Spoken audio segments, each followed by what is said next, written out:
परिवार परिवार નમસ્કાર.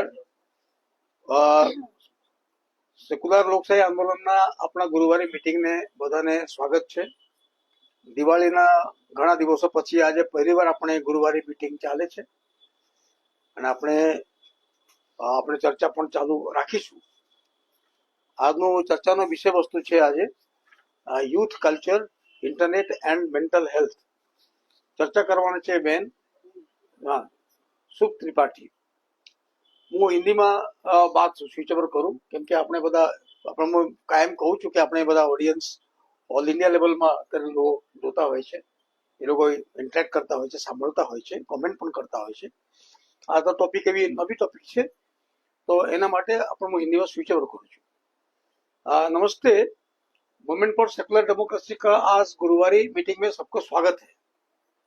दिवाली का कुछ दिन के अंतर के बाद हम पहली बार मिल रहे हैं. ये हमारा पहला गुरुवार का मीटिंग है. हमने नया साल का जो प्रोग्राम किया था मीठा गली गार्डन में काफी लोग थे, वहीं आपने काफी लोगों ने काफी चर्चा भी किया, बात किया. उसके बाद हम मिल रहे हैं.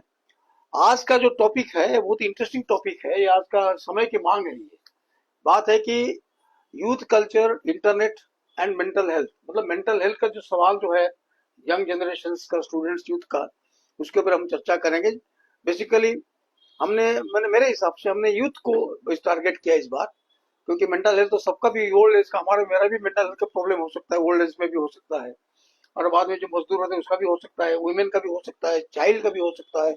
तो मेंटल हेल्थ इशू जो मॉडर्न इश्यूज है, बहुत बड़ा प्रॉब्लम्स है, उसका अलग अलग रूप से देखना पड़ेगा इसको, और उसको भी हमको चर्चा भी करना पड़ेगा. बहुत बड़ा इश्यू है और हम इस चर्चा इसीलिए हम कर रहे हैं कि हमको समझना है, वे टू अंडरस्टैंड. जब तक अंडरस्टैंड नहीं करेंगे हम तो हम इंटरवेन नहीं कर पाएंगे, रास्ता निकाल नहीं पाएंगे. अगर क्या हम लोग मिलकर अब चर्चा जो करेंगे, चर्चा शुरुआत करें, शुभ त्रिपाठी जो है वो यहाँ जो हमारा अहमदाबाद यूनिवर्सिटी जो है उसके स्टूडेंट हैं वो चर्चा करेंगे. और यूथ से जानना, ये बात को यूथ से सिवाय हम ज्यादा क्या जान सकते हैं. यंग जनरेशन अपनी बात को खुल कर रखे हमारे सामने, हिचकिचाए बगैर बात को रखे. और यहाँ काफी हमारे ऑल जो काफी एजेस के लोग भी हैं, यंग लोग भी हैं, हम इंटरेक्ट करते रहे. शायद हम सोल्यूशन में ना भी जा पाए, लेकिन कुछ सोल्यूशन के लिए हम बैठे नहीं है. ये एक हम समझने के लिए, बात को खुलने के लिए, ये भी लोग ओपनिंग द पेंडोरास बॉक्स. आपको आप पेंडोरास बॉक्स को बंद करने के लिए नहीं, वो तो ओपनिंग द पेंडोरास बॉक्स और व्हाट इज व्हाट जानने के लिए, ताकि हम इसको बराबर साइंटिफिकली, इसको एक प्रकार क्यूरेटिव वे में जाने के लिए हम कोशिश करेंगे. हम एक तरह से एमएसटी तो है, सिटीजन फोरम्स हैं, स्टूडेंट्स भी है, यूथ भी है, लेक्चरर्स भी है, प्रोफेसर भी है, सब लोग मिलकर इसको कैसे हम एक एजेंसी के हिसाब से हम इंटरवेन करेंगे. Can you act as intervening agency to see that we have a healthy life, healthy mind and positive thinkings. ये हो पाएगा. इसी हिसाब से हम करेंगे. ये शुभ बेन तो नहीं कहूँ, शुभ ही कहूंगा, वो छोटी है, बहन कैसे बताऊं, शुभ बेटी कहूँ तो अच्छा रहेगा, लेकिन बेटी भी शायद तो अच्छा नहीं लगेगा. ठीक है, शुभ ही है. तो ये बात जो है कि वो बात करेंगे और हम इसको बाद में इंटरवेन करेंगे, चर्चा करेंगे, और सब लोग चर्चा करेंगे, एवरीबॉडी विल डिस्कस. फिर हम बाद में लास्ट में अगर देखते हैं, अगर कुछ इससे कुछ निकलता है और कुछ कर पाते हैं. ये खाली मुझे लगता है कि मेरे हिसाब से ये हमारी पहली डिस्कशन नहीं है, अंतिम डिस्कशन नहीं है. परहैप्स हमको आने वाले दिनों में वो सीरीज ऑफ डिस्कशन करना पड़ेगा. Majorly we shall try to hear from the young generation more today. और यंग जनरेशन से ज्यादा जो लोग बैठे हुए हैं, और भी शायद कुछ आ भी जाएंगे लोग, आगे भी आ गए हैं, तो आने के बाद वो लोग बोलेंगे. यंग जनरेशन से हम ज्यादा जानने की कोशिश करेंगे. और ओल्ड जो बुजुर्ग लोग जो है, मैच्योर जनरेशन जो है, how they look at the young generation as a devil force या एविल फोर्स, या क्या कैसे देखते हैं, how they look at. So दो एंड से दो तरह का देखने की बात होगी. तो मुझे लग रहा है कि नाउ शुड यू स्टार्ट. नमस्ते सबको. पहले तो मैं थैंक यू बोलना चाहूंगी मुझको ये अपॉर्चुनिटी देने के लिए, क्योंकि I am very passionate about this subject. मैंने बहुत साल स्पेंड करे हैं इन चीज़ों के बारे में पढ़ते हुए, officially unofficially. I am very passionate about it. Also ये जो टॉक है ये बहुत ज़्यादा एकेडमिक नहीं होगी, लेकिन अगर ऐसी कोई भी बात है जिसके लिए आपको सोर्सेस चाहिए या फिर स्टेटिस्टिक्स चाहिए तो फिर प्लीज मुझे बता दें, मैं तभी लिख लूंगी and I will get back to you about it. Because बहुत सारी जो चीजें मैं बोल रही हूँ वो ऐसी चीजें हैं जो कि मैंने बार बार पिछले मतलब 11th ग्रेड से लेके अभी तक मेरी पूरी एकेडमिक जर्नी में I have come across internet पे खुद की पढ़ाई से और डिस्कशंस में। तो मुझे एग्जैक्टली नहीं पता है कि एग्जैक्ट वर्ड सोर्स मैं उसमें क्या साइट करूँ, लेकिन I will give it if it's required. Okay, तो थोड़ा सा बैकग्राउंड, हम अ बायोलॉजी स्टूडेंट। मैंने कॉलेज में 4 कोर्सेज करे हैं साइकोलॉजी के, और स्कूल में आई वाज स्टडीइंग साइकोलॉजी। फिर मैंने छोड़ दिया बिकॉज मैं फिलोसफी परस्यू करनी थी एज अ माइनर। ये टॉक इसलिए हो रहा है क्योंकि डीएन रथ सर ने एक बार मुझे बोला था कि हमको इन इश्यूज पे बात करनी चाहिए, और उनने एक सीरीज मेंशन करी थी अडोलसेंस, जो कि अभी अर्लियर दिस ईयर नेटफ्लिक्स पे निकली है। जिनको शो के बारे में ज्यादा पता नहीं है, मैं थोड़ा सा ओवरव्यू दे देती हूँ। एक it's set in British, it's a British series. एक 13 साल का लड़का अपनी क्लासमेट का मर्डर कर देता है, और रेस्ट ऑफ द एपिसोड जो है वो एक्सप्लोर करते हैं कि उसके अपब्रिंगिंग में, उसके कल्चर में, उसके ऐसा क्या है उसके आसपास और उसके इंटरनेट एंगेजमेंट में जिसने मतलब ऐसी टेंडेंसीज उसमें लाई हैं या फिर अफेक्ट करी हैं। बेसिकली ये दिखाने के लिए कि आजकल के जनरेशन में हमें बस दिखता है कि बच्चे फोन पे लगे हैं या फिर लैपटॉप पे लगे हैं, लेकिन वो खुद में बहुत बड़ी दुनिया है, और उसके उसके अंदर उनकी मतलब आपस में उनका कल्चर कैसा है। um, तो शो इंटरेस्टिंग है बहुत, लेकिन आई विल एडमिट मैंने देखा नहीं है, क्योंकि for some reason, and I will explain the reason, it was not shocking to me. मतलब जब मैंने देखा शो किस बारे में है, उसके रिव्यूज पढ़े, लोगों को बात करते सुना, मेरे लिए कुछ नया नहीं था। क्योंकि एंड आई विल एक्सप्लेन उसी पे कि ऐसा ऐसा कैसे हो सकता है कि बहुत सारे लोग हैं जिनको इतना शौक लगा देख के, और लेकिन मैं और मेरे कई दोस्त और मेरे जनरेशन के लोग ऐसे हैं जिनको मतलब इतना नहीं लगा कि अच्छा वो ऐसे कुछ इन्फ्लुएंसर्स है ऑनलाइन जो कि ऐसी बातें करते हैं, और दे बेसिकली मतलब उसी से पैसे बनाते हैं कि ऐसे ऐसे बातें करे, वो यंग बच्चों को एंगेज रखे ऑनलाइन, यूथ को एंगेज रखे, और उससे अर्निंग होती है उनकी। तो वो जो भी बोलते हैं उसमें वो सब पता है हमको। हम मैनोस्फीयर बोलते हैं, लाइक रेड पिल कंटेंट, मैनोस्फीयर, सारे शब्द इतने नहीं समझ आएंगे, but I will go in the detail. तो मेरे लिए शॉकिंग नहीं था। um, और a similar case happened, not the exact same, I would say similar case happened अभी recently अहमदाबाद में भी, जो कि हमें पता है कि 7th डे एडवेंटिस्ट स्कूल में एक 9th ग्रेड के लड़के ने अपने सीनियर एक 10th ग्रेडर को उसका भी मर्डर कर दिया था। और उसके बाद कुछ टेक्स्ट जो चैट है उसके दोस्त के साथ, वो भी सरफेस हुए थे इंटरनेट पे, और वो शॉकिंग था। मतलब उसको भी देख के मुझे तब कुछ खास ऐसे एक्सेप्शनल नहीं लगा, क्योंकि I know what the internet is like. मैं भी, मेरा भी अनसुपरवाइज्ड एंगेजमेंट था इंटरनेट के साथ जब मैं 12-13 साल की थी। तो देखा है मैंने कैसे होता है ऑनलाइन चीजें। लेकिन हाँ, उस उन चैट्स को लेकर लोग बहुत कंसर्न थे, क्योंकि उसने कोई रिमोर्स नहीं दिखाया। वो उसने एडमिट कर अपने दोस्त को कि ऐसा हो गया, फिर उसने बोला मारना था, मार डालना नहीं था, क्या करा। तो फिर वो बोलता है कि जो हो गया वो हो गया। मतलब बेसिकली उसको कुछ लग ही नहीं रहा था कि उसने कुछ करा है, ऐसे बात नहीं कर रहा था वो, कि हम लोग को लगी इतनी बड़ी चीज कर दी और वो ऐसे कैजुअली बात कर रहा है। तो अब मैं इन दोनों चीजों पे केस स्टडी नहीं करूंगी इस पे, एक फिक्शनल केस और एक रियल लाइफ केस। लेकिन I will try to explain कि ऐसा क्या देखा है मैंने खुद बड़े होते हुए इन सिमिलर सर्कल्स, कि मुझको ये शॉकिंग नहीं लगती है बातें।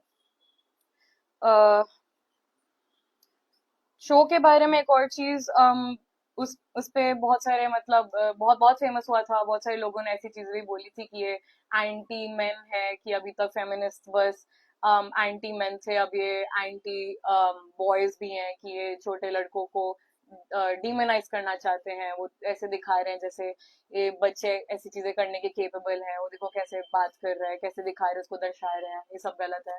कि उस वो पॉइंट नहीं था शो का।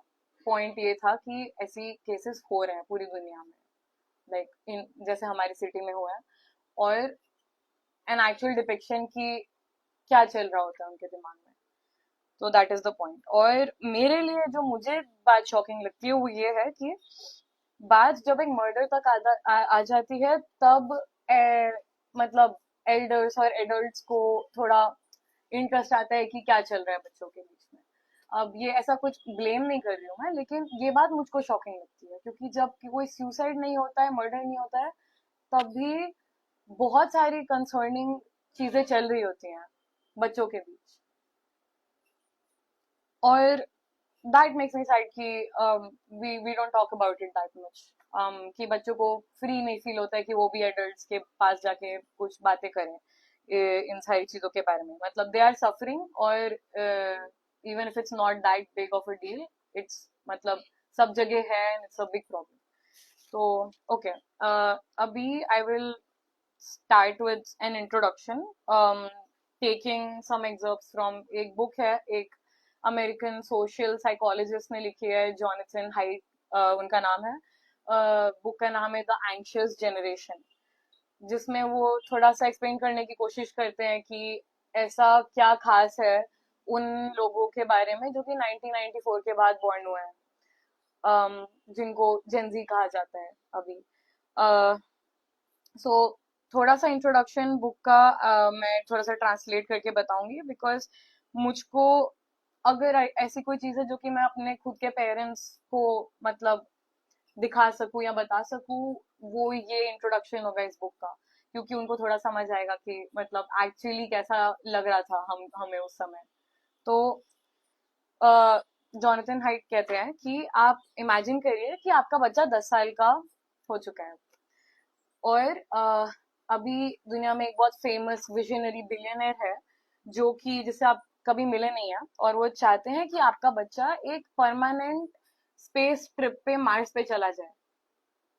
अ, वो फंड करेंगे, और उनका एक प्रोग्राम है कि वो ऐसे मतलब प्री टीन्स बच्चों को जो चाहते हैं कि वो वहां पे स्पेस में जाएं और उसके लिए साइन अप करें।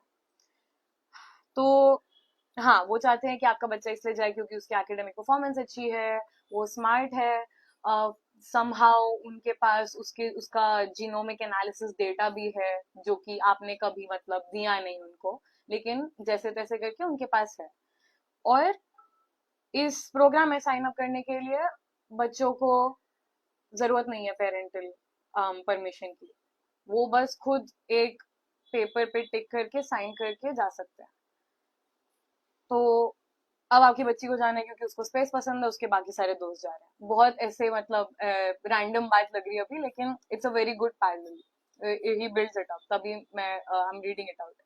तो now she also wants to go, आपको बोल रही है कि मुझे जाना है अब। बिना ना बोलने से पहले हमने सोचा थोड़ा इसके बारे में जान लेते हैं।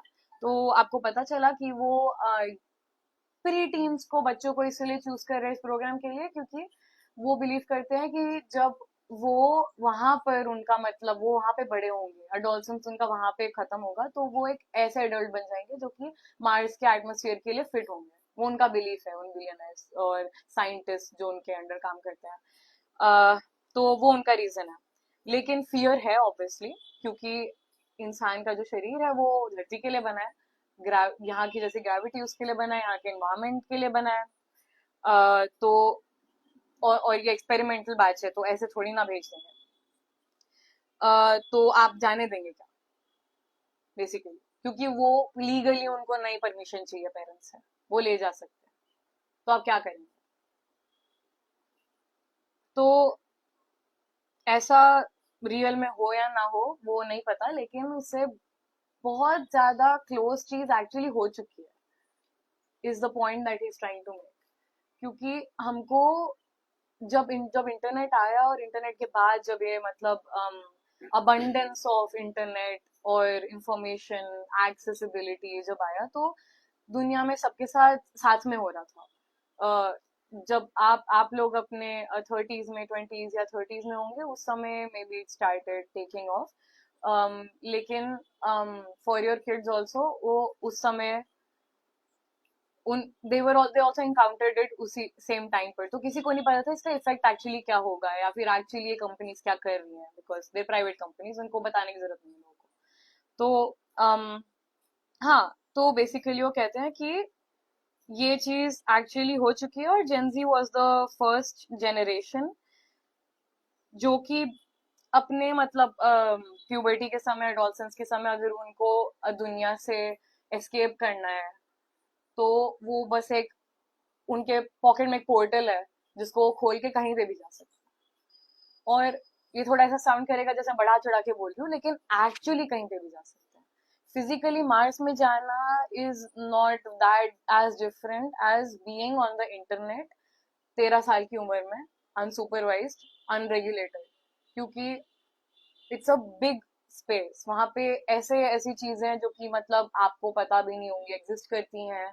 बच्चे उस पे बहुत टाइम स्पेंड करते हैं और दे दे कम अक्रॉस चीजें जो कि वो आपको बताएंगे भी नहीं उसके बारे में बेसिकली। तो इट इज एक्चुअली लाइक दूसरे प्लैनेट में चले जाना। तो this is how he thinks about the generation and why मतलब ऐसे ये मेंटल इलनेसेस के काफी जड़ बन जाती हैं सारी चीजें, उसके बारे में भी आई टॉक इन डिटेल। सो ये बुक फेमस एक बात के लिए हुई थी, इट इज पॉप साइंस, मतलब ऐसा नहीं है कि it is very much like, I don't no कितना रिगरस साइंटिफिक लाइक रिसर्च है इसमें, लेकिन since this is a discussion and ये मुझको अपने एक्सपीरियंस और अपने पीयर्स के एक्सपीरियंस से सबसे ज्यादा रेलेवेंट लगा तो मैं डिस्कस कर रही हूँ। तो बेसिकली बुक फेमस इसलिए हुई क्योंकि उनने बस इतना ही नहीं बोला था, उनने एक और एक मेन चीज ये बोली थी कि ये जो जनरेशन है इनके साथ दो चीजें हुई हैं। एक, डिजिटल अंडर पेरेंटिंग, कि ऑनलाइन बच्चा क्या देख रहा है क्या कर रहा है उसका रेगुलेशन नहीं है, पेरेंट्स को नहीं पता क्या देख रहा है, क्या क्या हो सकता है ऑनलाइन वो भी नहीं पता है। और second, real world over parenting, कि रियल लाइफ में जो भी फिजिकल हार्म्स हैं बच्चे को जितना दूर रख सकते हैं दुनिया से उतना दूर रखें, जितना ज्यादा घर पे रख सकते हैं उतना घर पे रखें, जितना मतलब स्कूल स्कूल जाए वापस आ जाए, बस एक दो दोस्तों के मम्मी पापा पता होने चाहिए वो क्या काम करते हैं वो कैसे लोग हैं पता होना चाहिए, और बाकी मतलब एक्सपोजर उनको दुनिया का नहीं देते हैं। एंड ये स्पेसिफिकली अर्बन एरियाज में बहुत और ज्यादा बड़ी प्रॉब्लम है, क्योंकि अर्बन एरियाज में लोग अपने पड़ोसियों को इतना खास जानते नहीं है और डर बहुत, क्राइम वगैरह का डर बहुत रहता है, विच इज फेयर। ये बस एक डिस्क्रिप्टिव एनालिसिस है कि क्या क्या हुआ है इस जनरेशन के साथ, what exactly is going on. तो हाँ, तो and this comes down to मतलब एक लैक ऑफ मेंटर्स जो कि बच्चों को मतलब आंसर्स दे चीजों का, क्योंकि एट द एंड वो ऑनलाइन जाते हैं क्वेश्चंस का आंसर ढूंढने। मतलब बहुत सारी चीजें ऐसी है जो कि मैंने नहीं सर्च करा उन सारी चीजों को, क्योंकि मुझे किसी ने बोला या फिर मुझको कुछ ऐसा देखना है, लेकिन आउट ऑफ क्यूरियोसिटी, तुम्हारे हाथ में है या फिर तुम्हारे पेरेंट्स का लैपटॉप है, तुम सर्च करते हो तुम्हें दिख जाता है। उस समय कुछ सेफ सर्च वगैरह भी नहीं हुआ करता था गूगल पे, अभी है आई थिंक। तो हाँ, बेसिकली बच्चों को एक मेंटर्स चाहिए होते हैं जो कि उनको बस इंस्ट्रक्शंस ना दे लेकिन आंसर्स दें, क्योंकि वो ऐसी उम्र होती है जब उनको आंसर्स चाहिए होते हैं, which is good also, curiosity is a good thing. तो now I will go into एक बच्चे का दिमाग कैसा होता है, एक प्री टीनेजर का दिमाग कैसा होता है और एक टीनेजर का दिमाग कैसा होता है। तो बच्चों का दिमाग एज यू नो इम्प्रेशनेबल होता है, लेकिन कई इंडियन एडल्ट्स ऐसा सोचते हैं कि बच्चा है क्या ही याद रखेगा। अगर घर पे कोई झगड़ा हो रहा है या फिर कोई कलेश हो रहा है या फिर जैसे आप उनको कोई मूवी के लिए ले आए हो साथ में जो कि ए रेटेड है, जिसमें वायलेंस है, बहुत ज्यादा सेक्सुअल कंटेंट है, या फिर कोई ऐसी मूवी जिसको सेंसर बोर्ड को ए दे देना चाहिए था लेकिन नहीं दिया, आपको लगेगा कि ये बच्चा है इसको याद ही नहीं रहेगा, ज्यादा फर्क नहीं पड़ता है, थोड़ा घूमेगा इधर उधर और थोड़ा परेशान करेगा, थोड़ा मतलब रोएगा चिल्लाएगा, बस फिर लेके चले जाएंगे। लेकिन याद रहे या ना रहे, बड़े होके बड़े होके उनको उनकी पर्सनालिटी इन सारी चीजों से शेप होती है। बेसिकली मैं बताना ये चाहती हूँ कि अम, बच्चे का दिमाग क्ले जैसा होता है जिसको पकाया नहीं है अभी तक। तो उस पे जो भी एक्सपीरियंस हो रहे हैं उससे ही उसका दिमाग बन रहा है, वो भी डेवलपिंग स्टेज पर है। जो भी सारे कनेक्शंस बन रहे हैं, न्यूरल कनेक्शंस बन रहे हैं, पाथवेज बन रहे हैं दिमाग में, वो सारे एक्सपीरियंसेस से हो रहे हैं। और अगर उन एक्सपीरियंसेस के बीच में ऐसे कई एक्सपीरियंसेस भी हैं, उनका भी हाथ होगा उनके दिमाग को शेप करने में। तो इट डजेंट मैटर कि उनको चीजें याद रहती हैं या नहीं रहती हैं, उन पे इम्पैक्ट पड़ जाता है। उनकी पर्सनालिटी पे, उनका बिहेवियर, वो दुनिया को कैसे देखते हैं बड़े होके, इन सारी चीजों पे इम्पैक्ट पड़ जाता है। इस उम्र में बच्चे क्रेव करते हैं कि उनके पास कुछ करने के लिए हो जिसमें वो घंटों तक मतलब बिजी रह सके। वो क्यूरियस होते हैं, उनके इमेजिनेटिव पावर बहुत ज्यादा होती है। तो और वो बिलोंगिंग, सेंस ऑफ बिलोंगिंग ढूंढते हैं, दोस्ती ढूंढते हैं, और मतलब बेसिकली वो भी ना दुनिया का एक सेंस बनाने की कोशिश करते हैं। तो अगर बाहर की दुनिया नहीं देख पा रहे हैं, या फिर उनके पास ऐसे मतलब रियल लाइफ में चीजें नहीं एंगेज करने के लिए, और पेरेंट्स जैसे मतलब बिजी रहते हैं, विच इज अगेन उनकी गलती नहीं है, लेकिन बिजी रहते हैं, बच्चा चिल्ला रहा है तो उनको फोन दे देंगे या फिर टीवी ऑन कर देंगे। टीवी तो is not as comparable because internet is worse, उस पे भी आई कम टू इट। कि वो चुप हो जाए और वो अपना काम करे बेसिकली। लेकिन ये चीज हार्मफुल है, क्योंकि अगर एक बच्चा घंटों तक लगा हुआ है फोन पे और आपको पता नहीं है किन ऐप्स पर है, क्या सर्च कर रहा है, क्या देख रहा है, किससे बात कर रहा है, उसका एक बहुत गहरा इफेक्ट पड़ जाता है बच्चे पे, जिससे वो इम्पेयर भी हो सकता है बहुत लंबे समय तक। अब डरा के मैं ये नहीं बोलना चाह रही हूँ कि हम ये बहुत खतरनाक चीज है और हमेशा हमेशा के लिए उसका दिमाग ऐसे डैमेज हो जाएगा, ऐसा कुछ नहीं है। लेकिन बेसिकली एडल्ट्स का भी दिमाग ऐसा नहीं है कि जो बचपन से बन गया है वो वैसा ही रहेगा अभी। मतलब हमें पता है कि एडल्ट ब्रेन भी प्लास्टिक होता है, वो भी बदल सकता है। इट्स जस्ट कि अगर ऐसा कोई है बच्चा जिसने जिसके पेरेंट्स ने ध्यान नहीं दिया है, वो बस फोन पे लगा रहता था या फिर बस बेसिकली मीडिया कंज्यूम करता रहता था, तो उसके सोशल बेसिकली स्किल्स स्टंटेड होंगे। बहुत सारे उसके बिलीव्स होंगे ऐसे दुनिया के बारे में जो कि इतने रियल नहीं है, क्योंकि इंटरनेट पे इंफॉर्मेशन बहुत है, लेकिन सारी इंफॉर्मेशन नॉलेज नहीं होती है और सारी नॉलेज सही नहीं होती है। तो ऐसा नहीं है कि वो बड़े होके मतलब वेल एडजस्टेड एडल्ट बन नहीं सकता है, जस्ट कि उसके लिए बहुत मेहनत लगेगी। कॉन्शियसली एडल्ट्स को अपना दिमाग बदलना पड़ता है। आपको क्या बोलते हैं, अगर आप एक्सरसाइज कर रहे हो, आपको लाइक खुद से वो सारी चीजें करनी पड़ेंगी। या फिर आप थेरेपी के लिए जा रहे हो, उन सब के लिए रिसोर्सेज लगते हैं। It's a privilege to be able to change your brain as an adult. तो उस हद तक बात नहीं आए is why we need to मतलब टॉक अबाउट दिस एंड थोड़ा सा टेक केयर कि बच्चे नहीं लगे रह रहे हैं पूरे टाइम फोन पे। नेक्स्ट, प्री टीनेजर्स भी बहुत ज्यादा हाई रिस्क पे रहते हैं, क्योंकि वो उम्र होती है जब वो अपनी खुद की आइडेंटिटी ढूंढ रहे होते हैं और वो अपने पियर्स से अप्रूवल मतलब सीख कर रहे होते हैं।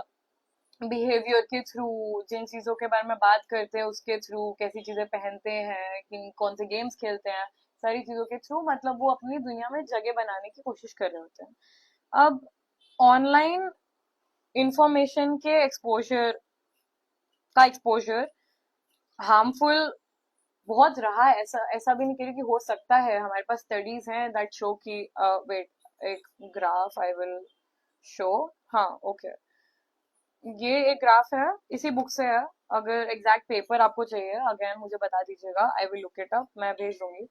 कि 2008 से 2018 के बीच basically college students, teenagers, pre teens में एंजाइटी, डिप्रेशन, एडीएचडी जैसे डिसऑर्डर्स का क्या मतलब रेट रहा है बढ़ने का। और एक सेकंड जस्ट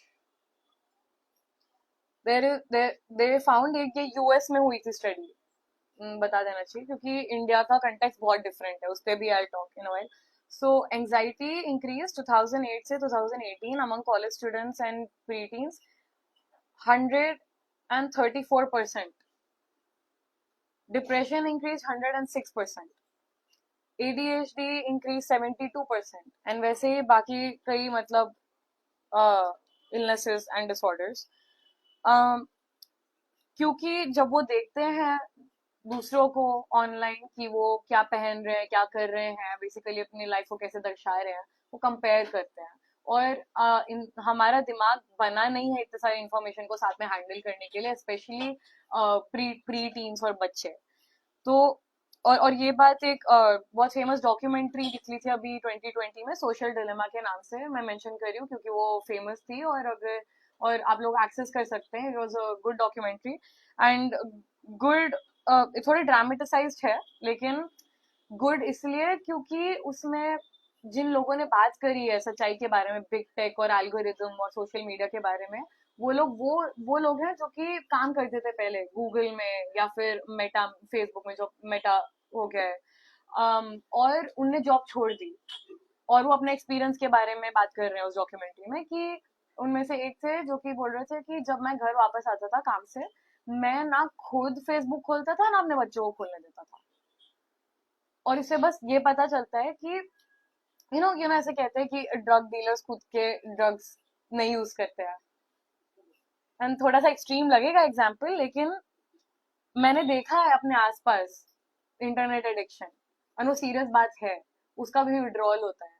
अगर आप बच्चे से फोन छीन लो, जैसे आपने दे दिया उसको स्टार्टिंग से और अब छीन लो उससे, तो उसको एक्चुअल पेन फील होगा। जो आपको टैंट्रम्स दिखते हैं वो टैंट्रम्स हैं, यस, लेकिन वो बच्चा एक्चुअली सफर कर रहा है। So it is not that far fetched of comparison, okay. तो हाँ, ये जो बात है पूरा प्री टीन्स के कितना रिस्क पे है, वो उस डॉक्यूमेंट्री में भी उन्होंने बात करी है। So pretty serious issue. तो अब अभी हमने एक्सप्लेन, अभी हमने थोड़ा डिस्कस कर लिया है कि ब्रेन कैसा होता है इन सारे स्टेजेस पे। अब जब एल्गोरिदम होता है इंटरनेट, सोशल मीडिया एल्गोरिदम या फिर इवन यूट्यूब एल्गोरिदम इंटरनेट पे, because most of it is ad run, कि आप जितना टाइम स्पेंड करोगे उतना उतना आप एड्स दिखेंगे आपको उतने, और उतना पैसा मिलेगा उनको। तो वो चाहते हैं कि आप रहें और आप देखते हैं, और वो कुछ भी करेंगे आपको रखने के लिए on the phone, on the devices. तो ये एल्गोरिदम्स ये सब कंस्ट्रक्ट करे जाते हैं इन अ वे कि ये UI UX design algorithm, they have psychologist उनके कंपनीज में जिनको पता है कि दिमाग, ह्यूमन ब्रेन को क्या एंगेज रखता है, और वो उसके हिसाब से बनाते हैं वो एल्गोरिदम्स और वो इंटरफेस। अब ये नहीं पता हमको कि वो एग्जैक्टली यंग माइंड्स को उनने टारगेट करने की कोशिश करी है कि नहीं, लेकिन ह्यूमन ब्रेन को भी अगर आप टारगेट करते हो, सबसे ज्यादा इफेक्ट, उसको सबसे गहरा इफेक्ट बच्चों पे पड़ेगा। ऐसा नहीं है कि उनका दिमाग कम्प्लीटली अलग है। आप लोगों को भी देखा होगा अपनी लाइफ में कि आप भी फोन पे लगे रहते हैं कभी कभी, और ज्यादातर एक्चुअली, क्योंकि मैंने एडल्ट से ही बात करी है, अपने पेरेंट्स के दोस्तों से बात करी है, जो कि मजाक मजाक में बोलते हैं कि वो 3 घंटे फोन पे रील्स देख रही थी दूसरे दिन, और उनकी आदत हो गई है, वो बुक्स नहीं पढ़ती है, पहले उनको बुक्स पढ़ने का इंटरेस्ट था, अब नहीं रहा है उनको। तो ये एडल्ट्स के साथ भी होता है, ऐसा नहीं है कि सिर्फ बच्चों के साथ होता है, लेकिन बच्चों के साथ इफेक्ट गहरा होता है क्योंकि उनका हमें जितना रिवॉर्डेड फील होता है एक लाइक को देख के या फिर एक एंगेजिंग वीडियो को देख के, उनको उससे कहीं ज्यादा फील होता है वो, basically. Okay, so I'm just trying to see कि how do I communicate, मतलब in the scientific terminologies, but in Hindi, and I'm not very good at communicating if that is so. Excuse me, if that's the case. Okay, अभी internet has been around, मतलब late 90s से uh, है internet दुनिया में, TV, television, various type of media रहा है, लेकिन अभी रिसेंटली ये थोड़ा बहुत एक्सपोनेंशियली थोड़ा सा खराब हो रहा है कल्चर, क्योंकि because of short form content. Because short form content जैसे रील्स हैं इंस्टाग्राम पे, टिकटॉक वगैरह, ये उनका एल्गोरिदम ऐसे होता है कि आप क्लिक नहीं कर रहे हैं अपने खुद से जानने के लिए किसी चीज के बारे में। जैसे यूट्यूब वीडियो अगर कोई लंबा है तो आपको जो दिखा रहा है वो पेज पे, और जो भी टॉपिक है अगर आपको इंटरेस्ट लगता है तो फिर आप उस पर क्लिक करके देख सकते हैं। लेकिन शॉर्ट फॉर्म वीडियोस ऐसे होते हैं कि वो पैसिवली आप कंज्यूम कर रहे हैं। आपने एक देखा, अब आप स्क्रॉल करेंगे दूसरा, आपको नहीं पता दूसरे वीडियो में क्या है। आपने चूज नहीं करा कि आपको देखना है दूसरे वीडियो में जो भी है। आपने अब ये भी नहीं चूज करा वो कितने कब तक देखते रहना है। उन्होंने ऐसा बनाया है कि आप उसमें एंगेज रहे बस। बीच में कभी कभी एड्स आएंगे, एड प्लेसमेंट्स होंगे इन्फ्लुएंसर्स के, उससे उनको रेवेन्यू मिलता है।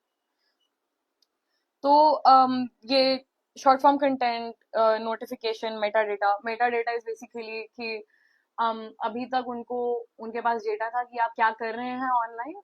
अब वो ये भी डेटा निकालने लग गए हैं कि आप एक वीडियो पर कितनी देर तक हैं, किस टाइप के वीडियो पर हैं आप, क्या आपने किस टाइप का कंटेंट कितनी देर तक देख रहे हैं। बेसिकली ये सारे जो बिहेवियर वाले चीजें हैं, ये भी वो अब ट्रैक कर रहे हैं काफी सालों से, जिसके लिए कोर्ट भी गए हैं बहुत सारे सीईओज उनके, बिकॉज द वर्ल्ड रिकॉग्नाइजेस कि ये लीगल नहीं हो सकता है, right, and it's not legal and at least it can be ethical.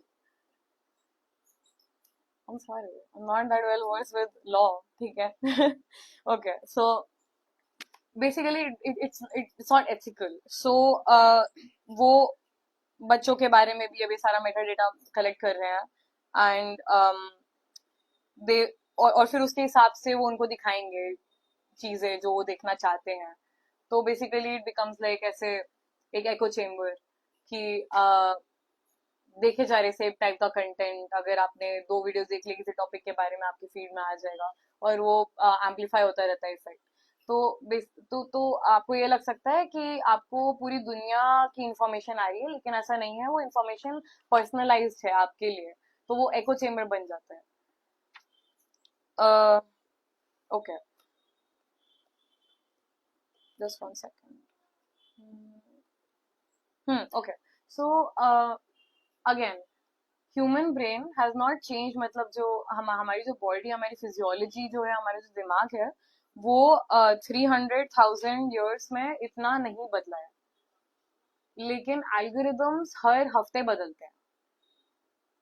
तो बेसिकली हमारा जो दिमाग है, हमारा जो लिम्बिक सिस्टम है, that is that deals with, मतलब इमोशंस एंड मेमोरी, लर्निंग, ये सारी चीजें, वो इन टाइप के मीडिया के लिए नहीं बना है कि आपने स्क्रॉल करा फिर नेक्स्ट वीडियो में कुछ और दिखा रहे हैं। यहाँ पे आपको वीडियोस मिल रहे हैं ऐसे, किसी कहीं पे वॉर हो रहा है और वहाँ के ब्लडशेड के वीडियोस दिख रहे हैं आपको, लाइक लाइव क्या हो रहा है यहाँ पे। अब आप स्क्रॉल करेंगे, नेक्स्ट वीडियो कोई कॉमेडी वीडियो है, फिर आप स्क्रॉल करेंगे कोई पॉलिटिशियन है कुछ बोल रहा है। बेसिकली जब हम इंफॉर्मेशन एनकाउंटर करते हैं तो हमारे रिएक्शन होता है, एक इमोशनल रिएक्शन होता है उसके उसके लिए। लेकिन जब हम इतनी जल्दी जल्दी उसके थ्रू जा रहे होते हैं, हमारे दिमाग उसके लिए नहीं बना है बेसिकली। तो जब हम खुद को टाइम नहीं देते उन इमोशंस को प्रोसेस करने का, एंजाइटी, एपैथी, ऐसे इमोशंस मतलब ज्यादा उसके रिजल्ट बन के आते हैं। कई लोगों को लगेगा कि अगर इंस्टाग्राम रील्स वगैरह अगर छोड़ दे, एक फियर ऑफ मिसिंग आउट होता है कि अप टू डेट कैसे रहेंगे दुनिया में क्या हो रहा है। कई चीजें सीखी भी हैं उनसे, बहुत एजुकेशनल कंटेंट भी है। लेकिन ये मेरा पर्सनल ओपिनियन है कि आप शॉर्ट फॉर्म वीडियोस में जो चीजें देखते हैं आपको दूसरे दिन याद नहीं रहेगा, क्योंकि जो भी चीज आपने खुद से क्लिक करके, मतलब अपने विल से क्लिक करके नहीं चूज करा है देखने के लिए, आपको इतना कुछ खास नहीं याद रहेगा उसमें। तो दैट इज नॉट मतलब the best way to gain बहुत सारा like knowledge about something. One second. Okay. और एक इम्पॉर्टेंट चीज के बारे में मुझको बात करनी है, विच इज डिसेंसिटाइजेशन. तो इंटरनेट अगेन बहुत बड़ी स्पेस है. uh, उसके ऐसे कॉर्नर्स हैं जहाँ पे आपको कभी टाइम नहीं मिला पहुंचने का, क्योंकि आप बिजी हैं, आप एडल्ट्स हैं, आपकी जॉब्स हैं. लेकिन बच्चे जब लगे रहते हैं फोन पे, उनको मिल जाती है सारी चीजें. तो ऐसी कई चीजें हैं ऑनलाइन जो कि बच्चे जब देख लेते हैं, या फिर टीनेजर्स देख लेते हैं, यंग लोग देखते हैं, और बार बार उनको दिखती हैं वो सारी चीजें, तो उनको वो सेम रिएक्शन नहीं आएगा वो सारी चीजें बातें सुन के, या फिर वो विजुअल्स देख के, जो कि किसी दूसरे सेंसिटिव इंसान को आएगा. ये डिसेंसिटाइजेशन हो जाता है एक हद तक. कि जैसे बहुत सारा गोर होता है, आप अब थोड़ा सा मैं डिटेल में जाऊंगी, sorry if it's too disturbing, लेकिन आई थिंक मेरे जनरेशन में बहुत सारे लोग हैं जिनने टेररिस्ट वीडियोस रिलीज करते हैं बीहेड करते हुए जर्नलिस्ट को या फिर किसी सिविलियन को, एंड वो पोस्ट कर देते हैं ऑनलाइन. चाहे वो लाइक सरफेस कर रहा हो थोड़े टाइम के लिए ऑनलाइन फेसबुक वगैरह पे, फिर वो रेगुलेशन से हटा देते हैं. कई नहीं भी हटते हैं, कई डीप इंटरनेट पे डार्क वेब पे रह जाते हैं. और बच्चों को ये सारी चीजें देर क्यूरियस अबाउट. ऐसा नहीं है कि मतलब वो सब बदमाश है, उनको ऐसी सारी चीजें दिखती हैं. देर क्यूरियस अबाउट इट. उनको अगर दिख रहा है तो they seek it, they look for it. फिर वो उनके आपस में भी स्प्रेड होने लग जाती है सारी चीजें. अब मुझे ये लगता है कि कुछ चीजें ऐसी हैं जो कि अलार्मिंग होनी चाहिए. क्योंकि अगर आप रियल लाइफ में उन चीजों के अक्रॉस आते हैं, मतलब जैसे ब्लड शेड वगैरह रियल लाइफ में अगर आप देख रहे हैं, तो कुछ अप्रोप्रिएट रिस्पॉन्स होना चाहिए बॉडी में और माइंड में. जो कि ओवर एक्सपोजर इन सारी चीजों को विजुअल इमेजेस ऑनलाइन देखकर कुछ हद तक खत्म हो जाता है, विच इज डेंजरस. सो हाँ. ओके. और अबाउट द इंटरनेट अगेन, क्योंकि ये सारी चीजें कई लोगों को पता है, आई एम श्योर आप लोगों को भी पता है, मेरे एज के बच्चों को भी पता है, लेकिन वो ऐसे एक्ट नहीं करते हैं जैसे they want to do something about it. कि basically they will joke about it saying कि उनको चाहिए मेरा डेटा ले ले, मुझे फर्क नहीं पड़ता है. uh, मेरा मेरा डेटा लेके क्या करेंगे, ऐसे मतलब दे जोक अबाउट इट. उनको पता है कि ये बहुत सीरियस इश्यूज हैं, लेकिन वो नहीं नहीं इतना एंगेज करना चाहते. Denial they want to maintain, क्योंकि कल्चर में इतना डीप सेट हो गया है to be on the internet and to मतलब इतना ज्यादा कंज्यूम करना, कि इतना इजी नहीं है उससे निकलना. तो एक analogy I came across, I am not sure कौन, बट अगेन अगर किसको जानना चाहता है तो फिर I will locate up and I will send the detail. So एक टाइम था जब खाने की कमी हुआ करती थी प्लैनेट पर, दुनिया में. uh, और लोग उसकी तरफ बढ़ेंगे ऑब्वियसली. अगर जहाँ पे स्कार्सिटी है किसी भी चीज की, और दे जहाँ पे अवेलेबिलिटी है, लोग उसकी तरफ बढ़ेंगे. फिर Haber process, green revolution, all of that happened, और फूड फिर थोड़ा अबंडेंट बन गया लाइक पूरी दुनिया में. um, uh, उसके बाद जो सेलर्स हैं वो चाहते वो वो चाहते थे, और अभी भी मतलब चाहते हैं कि आप उनके रेस्टोरेंट से या फिर उनके बिजनेस से खरीदें खाना. दिस इज द मतलब this is how fast food came about. कि मतलब उनके पास अनाज है इतना, अब वो चाहते हैं हमारे पास है, लेकिन अब सब चाहते हैं कि आपके पास इतने ऑप्शंस हैं तो आप हमारे पास आए, और वो कुछ भी करेंगे कि आप उनसे खरीदें. उसके लिए मतलब वो उसको चाहे वो बैड क्वालिटी हो या फिर फर्क नहीं पड़ता, वो उसको एडिक्टिव बनाएंगे. अलग कई डिफरेंट लाइक सब्सटेंसेस से और फ्लेवर्स से, चाहे वो जितना बैड हो हेल्थ के लिए, लेकिन दे वांट कि आप उनके यहाँ से खरीदें वो खाना. अब ये एनालॉजी बनाई किसी ने कि सिमिलर है इंफॉर्मेशन का भी सिमिलर केस है कि एक समय वो कैसा था जब किसी बगल के टाउन में गांव गांव का न्यूज आप तक इतनी जल्दी नहीं पहुंचता था। दूसरे सिटी दुनिया में दूसरे साइड पे क्या हो रहा है इतनी जल्दी नहीं पहुंचता था, लेकिन लोगों को जानने का उत्साह तो रहता है बिकॉज ह्यूमंस आर क्यूरियस, तो हम जानना चाहते हैं, चाहे वो न्यूज हो या फिर वो किसी भी चीज के बारे में नॉलेज हो, किसी टॉपिक के बारे में हम जानना चाहते हैं। तो अ, फिर जैसे ही इंफॉर्मेशन ऐसे हाइपर अवेलेबल बन गया इंटरनेट के वजह से, तो जो जो लोग सेल कर रहे हैं information through, again mostly free websites और कंटेंट एड रेवेन्यू वगैरह के थ्रू, वो भी चाहते हैं कि आप उनका इंफॉर्मेशन मतलब देखें, या तो सब्सक्रिप्शन के लिए भी ऑब्वियसली, लेकिन मोस्टली जो कंटेंट है वो एड रेवेन्यू पे चलता है, तो वो चाहते हैं कि आप उनको पैसे दें और कुछ भी करेंगे अपने कॉम्पिटिटर्स से लड़ने के लिए। They will make it addictive, they will make it addictive too, they will study मतलब human psychology, human brain, and फिर उसके हिसाब से they will make it addictive. और वो आपका अटेंशन चाहते हैं क्योंकि जब इट्स लाइक एड रन, तो the product is your attention. Basically they make revenue out of आप कितना टाइम स्पेंड कर रहे हैं उनके कंटेंट पे। सो हाँ, ये ध्यान रखने की बात है कि बच्चों को नहीं पता है कि कौन से कंटेंट से उनको एंगेज करना चाहिए, वो यहाँ पे उनको गाइडेंस की जरूरत है। और इतने इतने सारे मेंटर्स है नहीं। Yes, okay. So yes, so it comes down to कि गाइडेंस की जरूरत है अबाउट किस टाइप का कंटेंट उनको एंगेज, जिसमें उनको एंगेज करना चाहिए। सो हाँ, I'll talk थोड़ा सा about youth culture because आप चाहते थे कि मैं करूँ, and I will conclude with that, and basically कि ये जो generation में gap है वो bridge कैसे करा जाए। तो अभी अगर मैं देखूँ अपने आसपास कॉलेज में कि लोग बच्चे ज्यादा क्या मेरे एज के लोग क्या बात कर रहे हैं, it is mostly about celebrities, clothes, cars, stock market, trading, pressure to earn money by their families respectfully, जो भी हाउएवर उनके फैमिली डिस्क्राइब्स रिस्पेक्टफुली, पैसे कमाना, और शोज नेटफ्लिक्स पे, मूवीज वगैरह।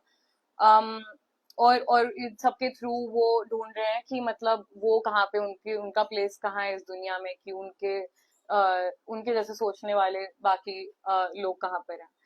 और they will say things like कि मैं न्यूज नहीं देखता क्योंकि वो बस चलाते रहते हैं न्यूज चैनल्स पे, न्यूज़पेपर पढ़ने का मेरे पास टाइम नहीं है, और या फिर न्यूज बहुत डिप्रेसिंग है तो फिर मैं नहीं देखता, मैं शोज वगैरह में ज्यादा एंगेज करता हूँ। तो बेसिकली जो रियलिटी अगर आती भी है हम लोग के पास, तो हम एस्केप करना चाहते हैं उससे, और हमारे पास एस्केप करने के मीन्स हैं बिकॉज प्रोडक्ट्स बहुत है बाहर, मीडिया कंजम्पशन के लिए बहुत सारे प्रोडक्ट्स हैं। तो basically consumerism is mostly the culture अभी यूथ में right now, and social media ये एम्पलीफाई करता है इन आइडियाज को, क्योंकि उनका बिजनेस है, उनको पैसे मिल गए इससे। एंड इंटरेस्टिंग बात यहाँ पे ये है कि ये रियलाइज नहीं होता या फिर इंटरनलाइज नहीं होता है हमको कि जो मीन्स है जिसके थ्रू हम ये भाग पा रहे हैं दुनिया की सच्चाई से, वो वही लोग बना रहे हैं जो कि कंडीशन ऐसी बना रहे हैं दुनिया में जिसके वजह से आपको भागने का मन करता है। टॉक अबाउट क्रोनी कैपिटलिज्म, और जो मीडिया कोलैबोरेशंस के जो टाइज होते हैं गवर्नमेंट के साथ, so that is something to keep in mind. अभी टाइम थोड़ा कम है बिकॉज मैं थोड़ी ज्यादा पैशनेट हूँ इस टॉपिक के बारे में, तो आई रोट ऐसे 10 पेजेस, तो लेकिन हाँ, तो आई स्किप सम थिंग्स, लेकिन ये इम्पोर्टेंट बात ये है कि अभी मतलब ये जनरेशनल गैप को ब्रिज कैसे करा जाए। um, बच्चों पे चिल्लाना काम नहीं करता है। एज अ बच्चा I can tell you that कि उनके छीन लेना उनके डिवाइसेस, चिल्लाना, ये सब इतना इफेक्टिव नहीं है। um, अभी बहुत छोटे बच्चे, उनका डिवाइस यूज है अगर, तो फिर उसको रिप्लेस करना चाहिए, जैसे मुझे याद है हमारे जब मैं छोटी थी और मेरी बहन छोटी थी तो हम लोग और हमारे जो पीयर्स थे वो छोटे छोटे ऐसे बैग्स लेके घूमते थे जिसमें कुछ कलरिंग बुक्स होंगी, क्रेयॉन्स होंगे, ऐसी छोटी मोटे कुछ टॉयज होंगे और हम सब जगह लेके जाते थे। मुझे नहीं दिखते हैं अब बच्चों पे वो। मुझे दिखता है कि अगर कोई स्टेशन पे वेट कर रहे हैं तो हाँ, कोई अगर स्टेशन पे कहीं पे वेट कर रही है फैमिली तो मैं फोन दे दिया है बच्चे को और उस पे लगा हुआ है बस। तो हम ये चीज कर सकते हैं कि हम उस कल्चर को वापस ला सकते हैं, उन खिलौने लाए उनके लिए, छोटी मोटी चीजों से रिप्लेस करें। um, और सेकंड बहुत इंपॉर्टेंट बात यह है कि कोई भी बच्चा दुनिया में आने के लिए कंसेंट नहीं करते हैं। थोड़ा मॉर्बिड ऐसे थोड़ा सा सैड साउंड करेगा लेकिन इट्स ट्रू। बच्चे भी दुनिया का सेंस बनाने की कोशिश कर रहे हैं जैसे एडल्ट्स करते हैं, जैसे आपने करा था अपने अपने बचपन में और अपने टीनेज में। तो फिर जो गोल है वो कंट्रोल नहीं है, वो है कि कनेक्ट करें उनके साथ, कि उनसे बात करें कि वो क्या देख रहे हैं आजकल फोन पे। उनके कुछ कुछ जो बहुत ज्यादा एक्सट्रीम चीजें हैं जैसे पोर्नोग्राफी वगैरह, उन पे पेरेंटल कंट्रोल्स लगाए डिवाइसेस पर। और और उनको एक सेट टाइम दे दे स्क्रीन टाइम की, दिन में इस आयर से इस आयर तक ही बस आप फोन पे रह सकते हैं, उसके बाद सोने जाना है या फिर खेलने जाना है बाहर या पढ़ाई करनी है। क्योंकि आप बच्चों को प्रोटेक्ट नहीं कर सकते हो अगर आप उनसे बात नहीं कर सकते हो, और आप ऐसे बच्चे से बात नहीं कर सकते हो जिसको आपसे डर लगता है। तो that is the crux of it कि how we can deal with it. I will and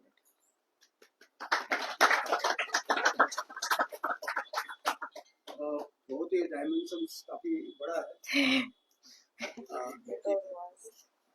काफी बड़ा डायमेंशंस लिया है शुभ ने।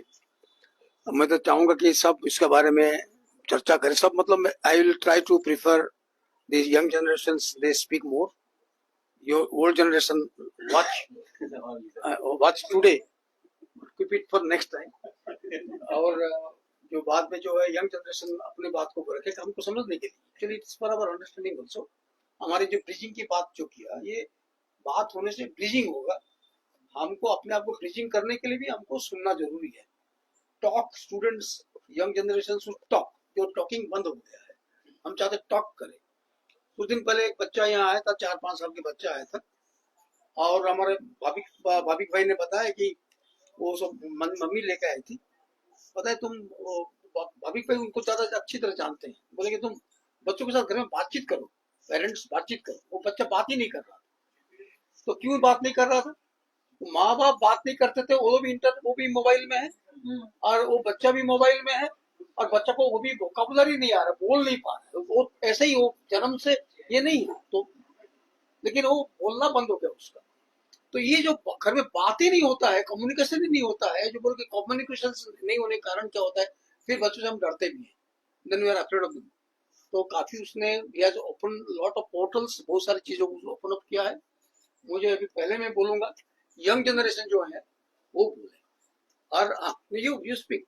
आज ओल्ड जनरेशन सुनेंगे, आज तो आज सुनने का भी हमको भी सुनने का भी होनी चाहिए, सुनेंगे। और ये एक मैं पहले ही बताया था, हमने आज ये चर्चा शुरू किया है। हमारे पास भी एक एक्सपर्ट जैसे बैठे हुए हैं हमारे हर्षा बहन, वो तो वहाँ इंस्टीट्यूशंस में हेड भी है मेंटल हेल्थ को लेकर, और वहाँ जो जनरली भी कुछ सोसाइटीज में जो भी सुसाइड वगैरह होते हैं, क्यों होते हैं, क्या होता है, ये सब इंस्टीट्यूशन हो जाने के बाद चर्चाएं होती है।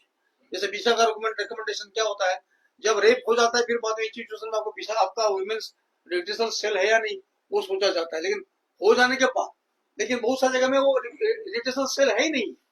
तो ये कुछ हो जाने के बाद हम चर्चा करते हैं, लेकिन कंटिन्यूसली बात से लेकर एडोलसेंस तक जो घटना मन में बनती है, ये हमको जानते नहीं है। और वो बच्चे लोग ये यंग जनरेशन जो बोलेंगे, तभी मुझे लगता है कि हमको थोड़ा सा पता होगा। I invite young generation to speak out. Young generation में हमारे ये भी है, और प्रतिभा भी है, और ये ज्योति है, जूली भी है, हाँ जूली जूही जूही हाँ जूही जूही जूही जूही है, और भी है। पीछे कौन है? हाँ हाँ, मेहुल मेहुल भी है। तो आप लोग का ये बहुत मत आप शुरू करो जो भी होता है। आज तो काफी लोग नहीं आ पाए, बच्चे लोग ये क्या कि एनएलयू के स्टूडेंट्स वेकेशन हो गए चले गए, एग्जाम हो फ्री गए भी नहीं अभी और कॉलेज में कॉलेज इस समय। खुला भी नहीं है।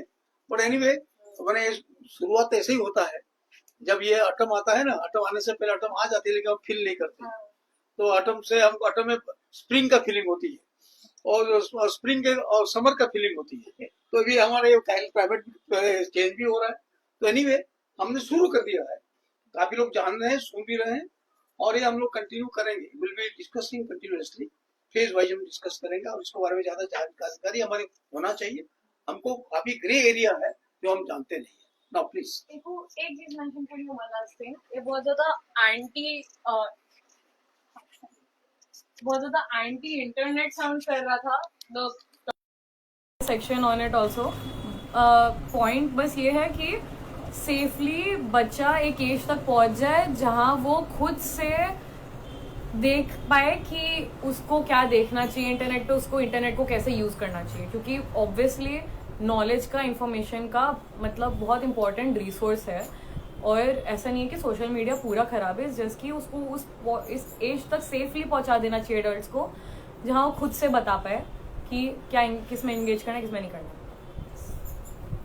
यस प्रतिभा, हर्षाबेन तो बाद में, वो सब एक्सपर्ट्स एक्सपर्ट्स एक्सपर्ट्स। हर्षाबेन सब सुनने के बाद। अगर मेरे ख्याल से मैं सोचूं तो एक यूथ कल्चर क्या होता है कि यूथ का मतलब मैं मानती हूँ कि कोई नई क्रिएटिविटी है, न्यू एनर्जी है, new development, new idea, new thoughts, उसे मैं यूथ मानती हूँ कि यूथ में ये पावर है। पर अभी जो ये ब्रिज को हम जोड़ते हैं इंटरनेट और मेंटल हेल्थ के साथ, तो इंटरनेट है वो पूरा खराब नहीं है, पर मेंटल हेल्थ पे कैसे इफेक्ट करता है वो सोचना चाहिए। सबसे पहले जब बच्चा खाने की कोशिश करता है, तब वो छोटा होता है तब नहीं खाता, पेरेंट्स को ऐसी कुछ बहुत मेहनत करनी पड़ती है खिलाने के लिए, पर वो मेहनत ना करनी पड़े उसके लिए मोबाइल दिया जाता है, शुरुआत ही वहां से होती है। और दूसरी बात, गुड पेरेंटिंग को अभी मैंने जब देखा है तो ऐसा सोचा जाता है कि बच्चे को वो सभी सुविधाएं दे दी जाए कि वो बच्चे कुछ भी मांगे हम हाजिर कर दे, उसको गुड पेरेंटिंग माना जाता है अभी जो मैं देख रही हूँ। पर वो नहीं है। गुड पेरेंटिंग का मतलब है कि आपका बच्चा कोई भी समस्या है, कोई भी डिसीजन लेने का मौका है, तब वो ले सके, पूरे अपनी शक्ति के साथ ले सके। और दूसरी बात है, इंटरनेट से क्या कनेक्शन है बच्चों का। तो आजकल अभी हम देखेंगे कि बच्चे से फोन छीन लेंगे, बच्चे को डांट देंगे, पर वो सभी उसके जो इन्वायरमेंटल फैक्टर है उसके अराउंड, वो क्या है, हम खुद है। ये सब जो मेंटल हेल्थ, सुसाइड है, डिप्रेशन है, उसका कारण हम सब है। अभी मैं अभी बच्चों को देख रही हूँ तो उसके पेरेंट्स भी मोबाइल देख रहे हैं। और दूसरी बात है, इंटरनेट में क्या है, एक लाइक नहीं आई, एक कोई बैड कमेंट कर दिया, तो वो बच्चा, सिर्फ बच्चा ही नहीं कह सकते, उसमें हम भी आ जाते हैं। इतने डिप्रेस हो जाते हैं कि पूरी लाइफ उसकी स्पॉइल हो गई। उसका कारण भी हम ही, हम भी कहीं ना कहीं ऐसे बैड कमेंट्स करते हैं। बच्चे को एंकरेजमेंट के बजाय हम उसको मोबाइल दे देते हैं। और आजकल जो एक्टिविटीज है, अभी शुभ ने बोला कि जो स्कूल में बच्चे खेला करते थे, नई नई एक्टिविटी करते थे, उसके माध्यम से हम डायरेक्ट डिजिटल माध्यम में आ गए हैं, खेल कूद में भी। इंटरनेट हमें स्टडी के लिए, न्यू नॉलेज गेन करने के लिए, न्यू रिसर्च हमें करने के लिए हमें बहुत जरूरत है, पर ये गेम्स वगैरह खेलने के लिए सब हम स्टक हो गए हैं वहां पर। कुछ भी क्वेश्चन हो चैट जीपीटी से पूछ लो। आजकल मैंने पेरेंट्स को भी ऐसे बोलते सुना है कि बेटा चैट जीपीटी को पूछ लो। ओरली क्वेश्चन करना, ओरली बात करना कम हो गया है, जैसे दादा ने बोला है। और दूसरी बात, मैं पैरामेडिकल एजुकेशन फील्ड में से आ रही हूँ, तो एक बात मैंने वो भी देखी है, आजकल जो वेट लॉस करने का जो ट्रेंड चल रहा है इंटरनेट के माध्यम से, सभी सेलिब्रिटीज को देखते हैं वो अपना डाइट मेंटेन करते हैं, हाँ स्किनी कल्चर, उसकी वजह से वेट लॉस करने का। अभी हम देख रहे हैं कि सामने वाला बच्चा, मतलब जो टीनेजर है, उसको सब विटामिन मिनरल सब की कमी है और माल नरिश दिख रहा है, फिर भी वो खाना नहीं खा रहा, क्योंकि उसको उसका फिगर मेंटेन करना है। वो मेंटली उस स्टेज में जा चुका है कि अब मुझे वेट लॉस करना है और अच्छा दिखना है। और दूसरी बात ये है कि डिफेंस मैकेनिज्म का जो यूज है वो ज्यादातर हो जा रहा। जैसे कि कोई बच्चा है, अपने पेरेंट्स से या अपने टीचर से, अपने फ्रेंड्स के सामने अच्छा दिखने के लिए, अपनी गलती छुपाने के लिए डिफेंस मैकेनिज्म का ज्यादा यूज करने लगा है, जिसकी वजह से वो पूरा वो ही स्टेट में चला जाता है, उसकी दुनिया की। अब कुछ भी हो जाए, झूठ बोल दो, बच जाएंगे। और फिर जब वो झूठ पकड़ा जाए तो वो डिप्रेशन में आ जाता है। लाइफ जी रहा है actually double life, social life जीने के बजाय वो सोशल मीडिया में चला गया है। उसका कारण हम सब है। और दूसरी बात जो मैं बोलना चाहूंगी, लेक ऑफ अपॉर्चुनिटी। कई बार सिर्फ मोबाइल और इंटरनेट ही ये डिप्रेशन और मेंटल हेल्थ और जो मेंटल हेल्थ डिसीज है उसका कारण नहीं होता। जैसे कि लेक ऑफ अपॉर्चुनिटी, अभी कंपैरिजन इतनी बढ़ गई है, क्योंकि बच्चा पढ़ता है, अच्छे मार्क लाता है, पर सीट्स उतनी नहीं है। प्रेशर, इनडायरेक्टली उस पर प्रेशर जाता है। बच्चा क्या करे, ड्रॉप ले लेता है। कुछ बच्चे तो पढ़ाई छोड़ देते हैं, उसकी वजह से वो डिप्रेशन में आ जाते हैं। और दूसरी बात, वो अपनी पीयर ग्रुप के साथ कंपैरिजन करता है। अगर पेरेंट्स जब बच्चा छोटा होता है तभी से उसको ऐसा बोल रहे होते हैं कि ये जो बच्चा है उसके साथ कंपैरिजन करते हैं, मतलब बचपन से ही ये कंपैरिजन शुरू होती है। हम जब इस एज में है तो फिर भी हमारे साथ कंपैरिजन होती है। तो बस मैं यही कहना चाहूंगी कि ये सब जो फैक्टर है उसमें कहीं ना कहीं हम जवाबदार है। तो हमें अवेयर होना पड़ेगा, हमें उठना पड़ेगा और बच्चों को इस इंटरनेट के माध्यम से सही दिशा पर ले जाना पड़ेगा। हम ये नहीं कह रहे हैं कि इंटरनेट का यूज मत करो, पर अपनी मेंटल हेल्थ बैलेंस करो। ये जी।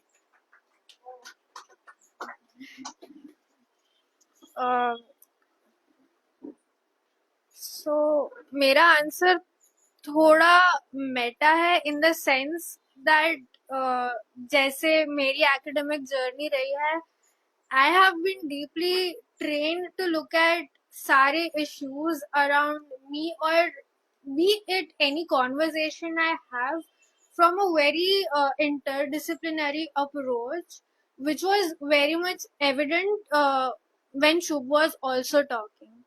उन्होंने evolutionary biology के components, psychology, a lot of things like came into play, and my take on this issue, or any issue in general that is related to human condition, is also that no discipline can really come to a solution or do something about any issue in isolation. You have to have a really strong sense of academic community in order to really see any momentum around pretty much anything pertaining to human condition. Like अभी ये जो the whole youth culture and how internet is like affecting childhood, their growth and everything. मेरी family में we have a lot of teachers and psychologists, so luckily the generation ahead of me, I have kids in my family from age 1 to 4, and they still haven't seen a TV जो चालू है। वो 4 साल के बच्चे ने अभी तक चालू टीवी नहीं देखी। सो भाई उसको तो गुजराती नहीं आती, मेरे को तो गुजराती भी आती है, हिंदी में बोलना। What? हिंदी में बोलना। नहीं, ठीक है, ठीक है। गुजराती do you want नहीं, to? I'm just saying, नहीं, नहीं, तो कोई प्रॉब्लम नहीं। मतलब Just speak out. ऐसे लाइक पीपल आर ऐसे ट्राई तो कर ही रहे हैं। It's just we need like बहुत ही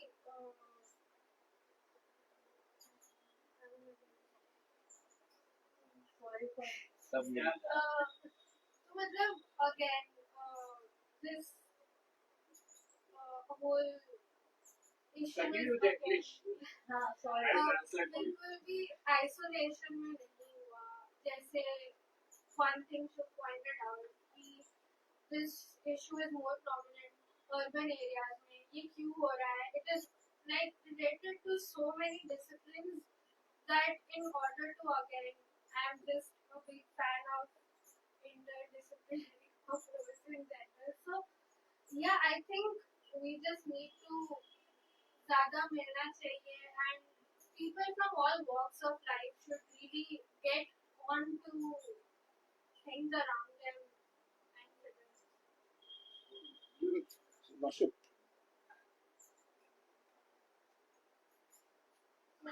So I think I'm just gonna pick up from आप नाम बता दो. हाँ, मेरा नाम मासूम है. मैं एक लॉ स्टूडेंट हूँ. I am in my final year of law at the study in GNLU.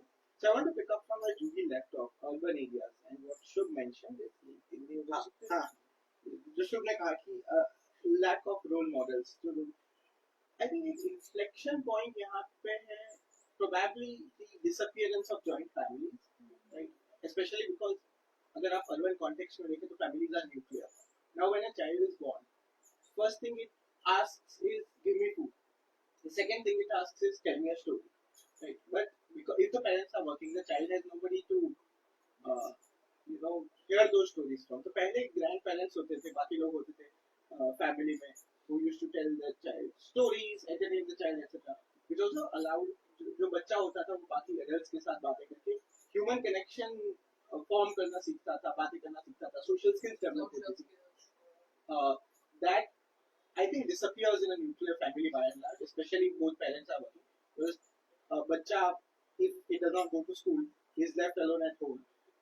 Probably a caretaker या कोई बच्चे का ख्याल वो भी इकोनॉमिक हो गया, वो जो काम है ना Correct. Taking care of children, Yeah, वो it's- भी मतलब इकोनॉमिक वर्क बन गया है. वो Absolutely. किसी केयर टेकर के पास छोड़ देगा, Totally. किसका ट्रस्ट कर सकता Exactly, and because we have such a strong class not consciousness, such a strong notions of class and caste in India. Unlikely कि वो जो बच्चा है वो उस caretaker के बच्चे के साथ खेलेगा, और the caretakers also would bring their children to the homes of their so-called masters. तो वो बच्चा है उसका human connect इतना limited है कि he becomes socially stunted at some point. And these are all मतलब सारे घरों में ऐसे kids are growing up without talking to each other, without learning from each other. तो उसको अब stories चाहिए, किस तरह का entertainment चाहिए, that it seeks from social media.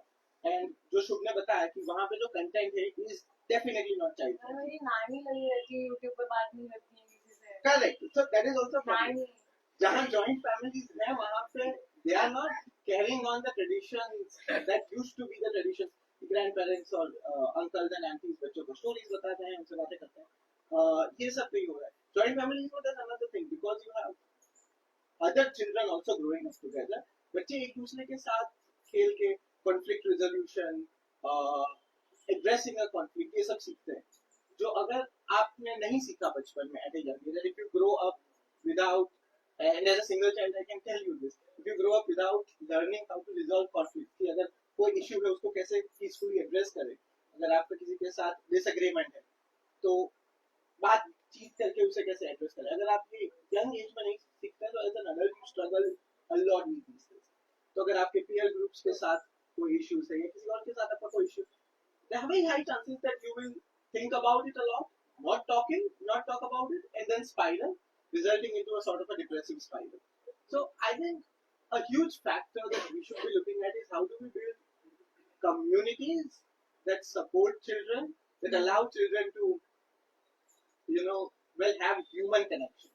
do not neglect and ignore children. उनका कुछ मतलब I know parents are busy, लेकिन अगर उनका खेलने का मन है या फिर उनको कुछ जानना है, कुछ पूछ रहे हैं, तो फिर उनको ऐसे कुछ देख के बस मुंह बंद कराने का ऐसे कल्चर इज बैड. या तो उनके फ्रेंड ग्रुप्स बनवाओ, ऐसा कुछ मतलब सोसाइटी में आसपास ऐसा कुछ ऐसे maybe some kind of coaching, कोई भी creative activity, playing outside basically, And when the children I think enjoy playing with some toys. amount of freedom, which does not happen in classrooms, right? Because it's very regular. So where they have some amount of freedom, where they can talk. Classroom mein to it's a one-way street. And so I think that, and not just young kids, I think people of all ages until I think they turn adults Yes. need communities essentially. And I think that's where we need to put in a lot of work in how do we build communities that don't exist just online. I think that those are my really big evidence है कि मैंने Instagram फरवरी में छोड़ा था. I have been on Instagram 12 साल की उम्र से unregulated. Okay, अभी फरवरी में छोड़ा है. I landed here in internet छोड़ने के बाद जब एक्चुअली मतलब ऐसा था कि अटेंशन स्पैन छोटा हो रहा है, कॉलेज में ऐसे नहीं सरवाइव कर सकते हो। आपने भी देखा होगा बहुत सारे प्रोफेसर्स यूनिवर्सिटीज में across the world are complaining that the students are not able to read course material and books. Like, that's me. But I saw an article from like I don't know some Ivy League college. It was the professor was saying कि पहले तो मतलब एक semester में side में भी 3-4 books the students were used to read. यहाँ पे they are finding it hard course pack ही खत्म करने में कोर्स मटेरियल जो उन्हें पहले कभी नहीं देखा है अपने टेन्योर में। तो हाँ, तो फर्स्ट सेकेंड ईयर कई बार मैंने भी देखा कि ओके ADHD है, अब उसके ऊपर से मतलब फोन पे लगे रहे कि अटेंशन स्पैन का और खराब हो जाएगा तो फिर तो मेरा क्या जीती है। तो फिर मैंने थोड़ा से कोशिश करा ऐसे जैसे कहते हैं उसको dumb phone, there is a culture now कि स्मार्टफोन में जो भी फीचर्स हैं जो उसको स्मार्टफोन बनाता है, इम्पोर्टेंट चीजों को हटा के बचा के बाकी चीजें बंद कर दो, हटा दो, अनइंस्टॉल कर दो, ऐसे मेक इट अ डम फोन कि तुम फोकस कर पाओ रियल लाइफ में ऐसे। तो मैंने वो करा था, फिर अटेंशन स्पैन वापस आ गया अभी, ठीक है ठीक है। और लेकिन द रिजल्ट इज आल्सो कि वो सब उतना सब करने के बाद भी पूरा छोड़ दिया इंस्टाग्राम। नॉट सेइंग कि सबको छोड़ देना चाहिए, आई एम सेइंग कि जब मैंने खुद को परखा, अपनी बॉडी को समझा, अपने दिमाग को समझा, तो ये पता चला कि मैं कभी भी वो इंसान नहीं बन पाऊंगी जो कि मैं अपने दिल से खोलूं इंस्टाग्राम जब मुझको चाहे मैं चाहती हूँ लाइक सोशल मीडिया में कुछ देखने के लिए। मैं ऐसे फ्रिज खोलते हैं ना देखने के लिए, बस क्यों है पता नहीं, बोर हो रहे थे फ्रिज खोल के देख लिया, भूख नहीं लगे, ऐसे मतलब इंस्टाग्राम वगैरह YouTube I used to open. अभी आई ओपन अपने दिल से क्योंकि मैंने उसका पासवर्ड लगा के पासवर्ड मम्मी से लगवाया, तो मम्मी तो बनाने वाली है नहीं कभी भी पूरी लाइफ में। एक क्या बोलते हैं कोई पुराना दोस्त उनसे लगवाया पासवर्ड, प्ले स्टोर पे पासवर्ड लगवा दिया। मतलब बेसिकली सबको नहीं करनी पड़ते ऐसी सारी चीजें, लेकिन मैंने जितना खुद को समझा उसके हिसाब से पता चला कि ये करना चाहिए। हाँ वो सॉरी हाँ, बट देन ऐसे मैं फाउंड पीपल इसकी वजह से। Myself, Preet Kumar. I'm in the second year of civil engineering at LD College. I think social media में अभी हम सेकंड थॉट ही नहीं करते कि कुछ भी हमें सर्च करना है या फिर कुछ भी मतलब जानना है, तो we don't give a second thought, हम सीधा जाते हैं और वहाँ पे सर्च कर देते हैं। उसमें हम वो भी नहीं सोचते कि वो एथिकल है अनएथिकल है, हमारे लिए बेनिफिशियल है, हम बस देख लेते हैं आउट ऑफ क्यूरियोसिटी। तो उसकी वजह से भी मतलब कई बार कुछ अच्छी चीजें देखते हैं लेकिन खराब चीजों में ज्यादा मन चले जाता है, तो फिर उसमें वो लुप में फंस जाते हैं, ये होता है। फिर आई गेस इसके लिए सॉल्यूशन हो सकता है कि हॉबीज डेवलप करो, कि अभी जैसे कल्चर जा रहा है कि हॉबीज किसी की है ही नहीं, कि वो लोग कुछ अपना काम करे, अगर पढ़ाई करे तो पढ़ाई के अलावा वो लोग अपने रूम पे आते और स्क्रोलिंग करते रहते हैं, बस ऐसे ही। कुछ हॉबीज नहीं है कि कुछ राइटिंग कर रहे, पोएम्स लिख रहे हैं या फिर कुछ गेम्स खेल रहे हैं, ऐसे कुछ नहीं है। सो मुझे वो एक सॉल्यूशन लगता है कि हॉबीज डेवलप करना, और एक कम्युनिकेशन होना चाहिए फैमिली के बीच। हर रोज का मतलब मिनिमम तो होना ही चाहिए, कि जैसे पूरा अपना बताया कि मैंने आज ये किया वो किया, पेरेंट्स से भी इनपुट आ रहा है कि उन्होंने भी ये किया उन्होंने ये किया, तो वैसे ही कि क्लियर कम्युनिकेशन रहे और हॉबीज डेवलप, तो I guess that is the solution. agree completely। Actually 2-3 बातें ट्राई टू टेल यू। एक तोतोचान करके किताब है, you don't like it but I am going to say about it, Tottochan. Tottochan करके एक किताब है, जापानीज आर्टिस्ट उन्होंने लिखी है अपने बचपन के किस्से को लेकर। It was about before second world war, और उसमें बहुत सारी बातें हैं। ये किताब दुनिया भर के बीएड कोर्सेज में आज भी पढ़ाई जाती है, और उसमें जो टीचर जो है वो टीचर मतलब एक ट्रेन के डिब्बे में वो स्कूल चल रही है, और वो टीचर बच्चों को कैसे पढ़ा रहा है वही इसमें सारी बातें हैं। और उसकी मम्मा जो है छोटी बच्ची, वो जापानीज आर्टिस्ट की, उसकी मम्मा भी कैसे उसे बड़ा कर रही है, यही सारी बातें हैं। तो उसमें एक इंसिडेंट है कि टीचर जो है वो बच्चों को मतलब मेल फीमेल दोनों बच्चे जो है उन सबको एक साथ नहाने के लिए भेजते हैं। वो 4 क्लास तक का ही स्कूल है। वो बताते हैं कि क्यों साथ में भेज रहे हैं, क्योंकि रॉन्ग जेंडर क्यूरियोसिटी उनके अंदर बचपन से ही डेवलप ना हो। फिर खाने को लेकर जो रिजिडिटी जो हमारी होती है वेज नॉन वेज को लेकर, तो उन्होंने स्कूल में एक नियम बनाया हुआ है कि आप खाना क्या लेकर आएंगे, तो कुछ समंदर से कुछ पहाड़ से, तो दोनों टाइप का फूड आपको लंच बॉक्स में लेकर आना है। जो छोटी बच्ची है वो हर रोज स्कूल में जाती है, लेकिन उसको खेलना इतना पसंद है, इतना खेलती है कि उसके कपड़े पीछे के साइड से फट जाते हैं, और घर पे आके मम्मी को बोलती है कि मेरे पीछे कुछ गुंडे छुरी लेके पड़े थे इसलिए मेरे कपड़े फट गए। उसकी मम्मी को पता है कि ये गलत बोल रही है, लेकिन वो सच में झूठ नहीं बोल रही है, वो एक्सक्यूज दे रही है। तो आज जब जो हम लोग जो सारी बात करते हैं, बच्चा जब कुछ स्टोरी बना रहा है, हम उसे तुरंत बोल देते कि झूठ क्यों बोल रहे हो, 2 तमाचे लगा दिए। ये एक जो बिहेवियर है वो नहीं होना चाहिए। उनके साथ बातचीत करनी चाहिए, जो सब लोगों की बातचीत में ये बात है। और दूसरी जो बात है, ज्यादातर हम लोगों ने इंटरनेट, मोबाइल, यूट्यूब, स्क्रोलिंग, ये सबको लेकर हम लोगों ने बातचीत की, लेकिन मुझे लगता है कि हमें बच्चों को मोबाइल देना ही क्यों है, सबसे बड़ी बात ये है। जैसे हम कोई भी एप्लीकेशन अगर मोबाइल में यूज कर रहे हैं, कुछ डाउनलोड कर रहे हैं, तो सबसे पहले वो एप्लीकेशन भी हमें पूछ रही है कि आर यू एडल्ट और नॉट, आप 18 साल से ऊपर है कि नहीं है। वो एप्लीकेशन खुद हमें पूछ रही है, लेकिन उसका कोई वेरिफिकेशन सिस्टम नहीं है। गलत बर्थ डेट आपने डाल दिया तो आप 10 साल के हो, 8 साल के हो, लेकिन आप वो यूज कर रहे हो।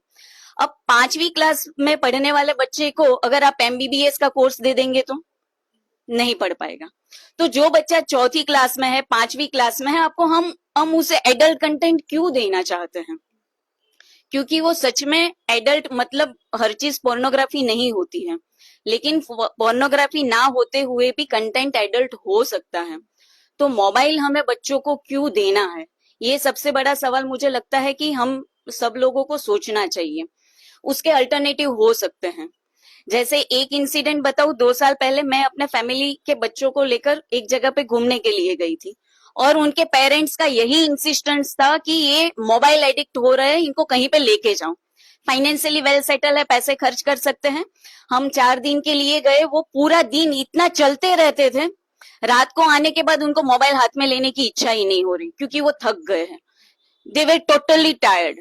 तो ना उनको टीवी याद आ रहा है, ना उनको मोबाइल याद आ रहा है, सिर्फ हाँ, तो वो उनके साथ खेलना है, घुमाना है, फिरना है, उनके साथ बातचीत करनी है, लाइब्रेरी लेकर जाना है, कोई लाइब्रेरी दिखाना है, कोई हिस्टोरिकल प्लेस हमको दिखाना है, ये सारी चीजें करनी है। और ये जो सारी प्रॉब्लम है, मुझे लगता है कि इसकी जड़ को पकड़ना होगा। जड़ क्या है ये सारे प्रॉब्लम्स की? ये जो मेंटल इश्यूज आ रहे हैं सिर्फ बच्चों के बीच में नहीं है, सिर्फ बच्चे स्क्रोलिंग करते हैं ऐसा नहीं है, एडल्ट भी करते हैं, अंकल आंटी भी करते हैं, दादा दादी भी कर रहे हैं, सब लोग स्क्रोलिंग कर रहे हैं, सब लोगों का मेंटल इश्यू हो रहा है। यूथ का हम लोगों को दिखाई दे रहा है, इसलिए हम लोग बातचीत करें, और यूथ में ज्यादा है भी सही, वो भी हमें एक्सेप्ट करना होगा। लेकिन जड़ क्या है? जड़ ये है कि हम लोग मार्केट फोर्सेस से सराउंडेड है। पूरा मार्केट फोर्स हमारी लाइफ को कंट्रोल कर रहा है, और इससे बचने के लिए हमें एक अल्टरनेटिव सोशल कल्चरल मूवमेंट को कंटिन्यू करना होगा।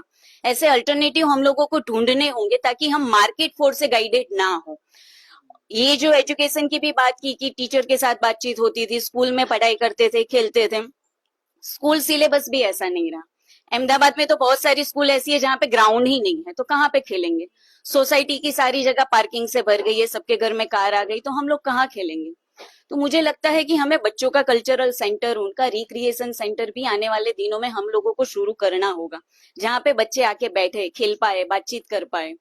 तो ये जो इन्होंने बताया कि इंटरडिसिप्लिनरी अप्रोच हम लोगों को लेना पड़ेगा, क्योंकि सब कुछ मार्केट ओरिएंटेड है। मतलब बच्चा पैदा भी नहीं हुआ, डॉक्टर बनाना है, इंजीनियर बनाना है, क्यों?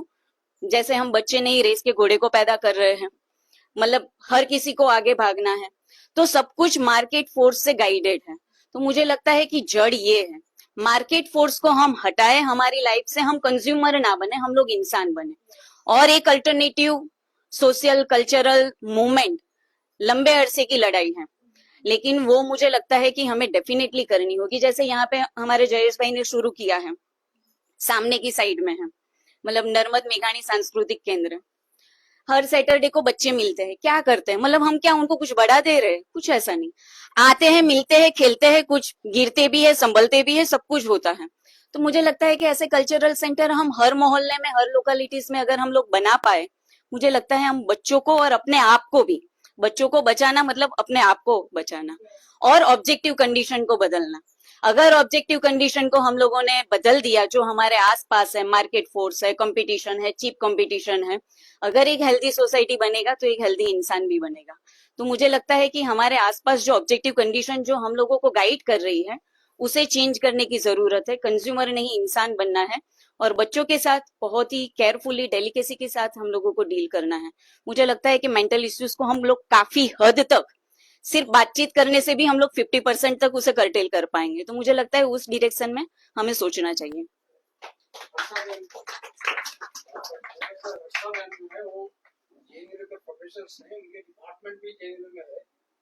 तो जेएनयू में डिपार्टमेंट है वो मेंटल हेल्थ को लेकर ही, वो वहाँ स्टूडेंट्स, इतने सारे स्टूडेंट्स हैं और 5 इयर्स कोर्स है और बहुत एम्बिशंस, काफी ग्रोथ होता है। पेरेंट्स ने भेजा है, काफी सपने देख के आए हुए हैं और शायद कॉर्पोरेट सेक्टर का भी सपना भी होगा। आप कैसे डील करते हैं, आप कैसे उनको हैंडलिंग करते हैं, तो ये सब चीज आपसे काफी एक्सपीरियंस आते हैं, तो आपसे हम काफी आशा रखते हैं। आशा दें please. Sir I think I will just speak, मतलब मैं, लेकिन एक बात बाद में हम आपका कभी एक ये बात कंप्लीट डिस्कशन बाद में भी रखेंगे। आज का तो पूरा तो नहीं हो पाएगा, but will have a full place मतलब पूरा एकदम पीरियड। हाँ पहले जो पढ़ने वाले तो पीरियड होता है, उसी पीरियड के हिसाब से प्लीज। सो मैं टेक्निकल लेवल पे बात करूंगी इस पूरी सारी चीज़ों की। पहली बात तो ये समझना है कि मेंटल इलनेस, मेंटल हेल्थ ये क्या है, क्या ये सिमिलर टर्म्स हैं या हम उसे इंटरचेंजेबली यूज कर रहे हैं। मेंटल इलनेस एक अलग चीज़ है, मेंटल हेल्थ एक अलग चीज़ है। हाँ सर, आवाज कम है। हाँ सो लगा सर, ठीक है भी। सो मेंटल हेल्थ क्या है, मेंटल इलनेस क्या है, क्योंकि अगर हम मेंटल हेल्थ केयर एक्ट देखते हैं तो बात करता है मेंटल इलनेस होनी चाहिए, नॉट नेसेसरीली हम सब मेंटल इलनेस में हैं। वो एक क्लियरली ऐसे केसेस हैं जहाँ पे कि आप डायग्नोसिस हैं, आपको ट्रीटमेंट की जरूरत है। इसमें मेंटल हेल्थ प्रोफेशनल्स हैं, वो भी different category of mental health professionals हैं। काउंसलर होते हैं, क्लिनिकल साइकोलॉजिस्ट होते हैं, साइकेट्रिस्ट होते हैं, इन सब का अलग अलग रोल एंड रिस्पॉन्सिबिलिटी है। इनफैक्ट जब मैं इंट्रोड्यूस हुई थी, मैं भी खुद एक नीव थी, एंड मैं अपनी खुद एक्सपीरियंस से बोलती हूँ कि मैं ऑल्दो एक प्रोफेसर थी लॉ यूनिवर्सिटी में, बट मुझे कुछ नहीं पता था। इनफैक्ट ये जो स्टूडेंट्स थे उन्होंने मुझे सेंसिटाइज करा कि इनमें क्या डिफरेंस होता है। सो काउंसलर का काम जो होता है बेसिकली ना, वेरी सिंपलेस्ट टर्म जो रहता है वो मतलब एक सुनता है, वो आपके सुनने वाला काम है। In fact one of the thing जो मैं आपको हाईलाइट करना चाहती हूँ कि इंडियन कल्चर की सबसे अच्छी बात ये रही थी कि वो काउंसलिंग हमारे बाय डिफॉल्ट है हमारे कल्चर में। हम सब सुनने के लिए तैयार हैं। जब सोशल कोहेशन की बात कर रहे हो, कम्युनिकेशन की बात कर रहे हो, वो काउंसलिंग है। इनफैक्ट अगर आप रिलीजन या फिर पंचतंत्र की कहानियों की बातें करें, वो काउंसलिंग स्टोरीज हैं जो हमारे कल्चरल का इंटीग्रल पार्ट है। समहाउ वो आज की तारीख में मिसिंग है हमारी लाइफ से। ये हमें समझना है। जब हम कम्युनिटी की बात कर रहे हैं, रील्स में हमें वो नहीं मिल रही है, रील्स में हमें दूसरी दुनिया मिल रही है। सो काउंसलर सिर्फ सुनता है आपको, आपके एक्सप्रेशन को, इमोशनल एक्सप्रेशन को सुनता है, वो आपके ज्यादा बियॉन्ड वर्क नहीं कर सकता। क्लिनिकल साइकोलॉजिस्ट जो होता है वो डायग्नोस करता है कि आपके अंदर कोई डिसऑर्डर है कि नहीं है, या आप क्या है आपको, और उसको कैसे वर्क करना है, कैसे नहीं करना है। फिर वो आपका एक ट्रीटमेंट प्लान बनाएगा कि भाई आपको क्या साइकेट्रिक ट्रीटमेंट की जरूरत है, कि आप सिंपल एक counselling sessions, correct me if I am wrong also because you come from psychology, correct me if I am wrong it's No, I'm not a mental health professional. I'm working as a law professor just to supervise all these resources. ठीक है? So you correct me wherever I go wrong in terms of understanding these things. तो clinical psychologist diagnosis करता है कि आपको क्या disorder है और फिर उस हिसाब से बताएगा कि आपको क्या चाहिए क्या नहीं चाहिए। वो साइकेट्रिस्ट भी कर सकता है जो एक डॉक्टर है। सो वो जरूरी नहीं है हर केस में आपको दवाई चाहिए, नॉट नेसेसरली। कुछ केसेस में आपको एक सिंपल थेरेपी भी हो सकती है, काउंसलिंग सेशंस या मिक्स ऑफ बोथ जो भी होता है। फिर तीसरा होता है साइकेट्रिस्ट जो आपका इंश्योर करेगा कि आपका इस लेवल पे है, तो वो उनका भी पूरा एक ट्रीटमेंट प्लान होता है कि आपको पूरा ट्रीटमेंट प्लान देगा कि भाई इतने टाइम तक आपको करना है, इतना काउंसलिंग लगेगा, इतने मेडिसिन लगेगा, मेडिसिन भी इतने टाइम तक लगेगा, लॉन्ग टर्म है कि शॉर्ट टर्म है। तो उनको पूरा आइडेंटिफाई करना पड़ेगा। जैसे आपको वायरल बीमारी होती है, वैसे मेंटल इलनेस भी बीमारी है एक तरीके से, जो आपका ट्रीटमेंट प्लान भी आप एक्सपेक्ट कर सकते हैं, किसी के पास में भी जाएंगे और वो सारी चीजें हैं। तो ये तो बहुत ही सिस्टमैटिक वैसी अप्रोच है जहाँ पे आप मेंटल इलनेस की बात कर रहे हैं, ये है वो है। बट सिंस हम लोग 2021 से स्टूडेंट्स के साथ में वर्क कर रहे हैं और मैं ये पर्सनली ऑब्जर्व कर रही हूँ कि सोशल हेल्थ और मेंटल हेल्थ का, इनफैक्ट डब्ल्यूएचओ की स्टडीज भी ये क्लियरली पॉइंट आउट करती हैं कि सोशल हेल्थ और मेंटल हेल्थ का को रिलेशनशिप है। जो आपकी सोसाइटी में हो रहा है वो आपके मेंटल हेल्थ को अफेक्ट करेगा ही करेगा, ठीक है, क्लियरली। आज की तारीख में मैं काफी स्टूडेंट्स से जो मेरी बात होती है, अगर आप उनको देखें जो चैलेंजेस फेस कर रहे हैं वो कहाँ से आ रहे हैं, ब्रोकन रिलेशनशिप, अपने पेरेंट्स से परेशान है, that is what they have seen. Abusive environment उन्होंने देखा है अपनी फैमिलीज में, that is what they have seen, therefore they are it. Sexual harassment या सेक्सुअल अब्यूज कहीं ना कहीं विटनेस खुद से करा है, मेन टू मेन करा है, बॉय टू बॉय करा है, और something that they have been. So social health जो हमारे इंटरनली रहा है वो अब हमारे क्लियरली ट्रिकल डाउन कर रहा है, और उनके वो रीजन है।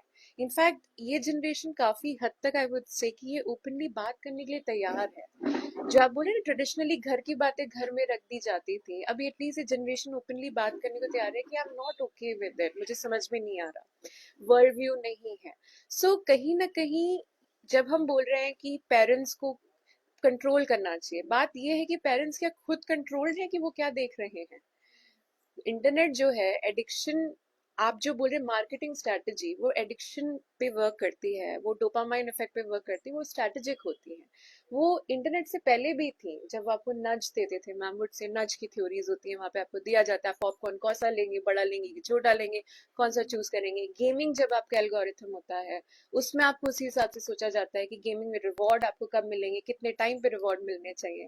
We shared a smile when we think about behavioural, जब बायोमेट्रिक की बात कर रहे थे तो बिहेवियरल कैरेक्टरिस्टिक्स की बात चल रही है। सो ये सिर्फ यूथ पे की बात नहीं, जनरल है। And I think it's just not about when you से कि बच्चा देख रहा है, उसकी मम्मी देखना भी साथ में चाहती है तो मम्मी को दे दिया and everyone is so okay with it. So parental responsibility and parental value as an individual, मुझे लगता है इक्वली, मेरा पर्सनल व्यू इस मैटर में, वो बहुत मैटर करता है। So there are series of generation, एक ऊपर वाली जनरेशन बहुत वैल्यू बेस्ड रही है, बीच में थोड़ा जॉइंट फैमिलीज है, नीचे नीचे ट्रिकल डाउन हो गया है, और अब आप परफॉर्मेंस प्रेशर की बात करते हैं। My view on this matter is performance pressure क्यों दिया जा रहा है, क्योंकि वो इंडिविजुअल जो पेरेंटिंग कर रहे हैं वो खुद अपने आप को फेल्ड एंटिटीज देख रहे हैं, वो पास ऑन कर रहे हैं अपना सारी चीजें कि आप करिए, क्योंकि वो खुद है। I be very honest with you, मैं काफी स्टूडेंट्स होते हैं जो यूपीएससी सिविल सर्विसेज के लिए बोलते हैं, मैं कितने स्टूडेंट से पूछती हूँ कि भाई क्यों बनना चाहते हो, उनके उनका यही रीजन होता है मम्मी पापा बोल रहे हैं इसलिए सिविल्स करना है। बात है इस कंट्री में सिविल्स लोग क्यों करना चाहते हैं, क्या वो सीरियसली सर्विस देना चाहते हैं, सोसाइटी को करना चाहते हैं, या उनको पता है कि इस कंट्री में एक कॉमन पर्सन की जिंदगी बहुत डिफिकल्ट है और अनकॉमन बन के वो प्रिविलेज क्लास में आना चाहते हैं। That's a very important element. So why we are choosing something, हम क्यों चूज कर रहे हैं, बहुत सारे ऐसे क्वेश्चंस हैं।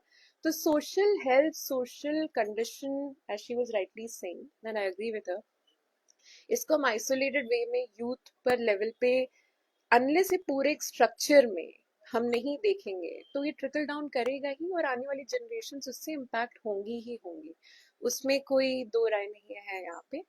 हालांकि हम लोग बहुत सारे लीगल इंटरवेंशन अब हो रहे हैं थैंकफुली सुप्रीम कोर्ट वगैरह से, बट लीगल इंटरवेंशन भी टीचर लेवल पर भी, एक जनरल लेवल पे या यूनिवर्सिटी लेवल पे भी नहीं हो सकते, और वो कितने लिमिटेड पर्पस के लिए होंगे।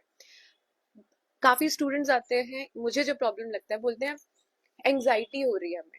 One thing that they don't understand कि emotions are part of life, anxiety होना नॉर्मल है, but how do you cope with stress is something that you have to learn with.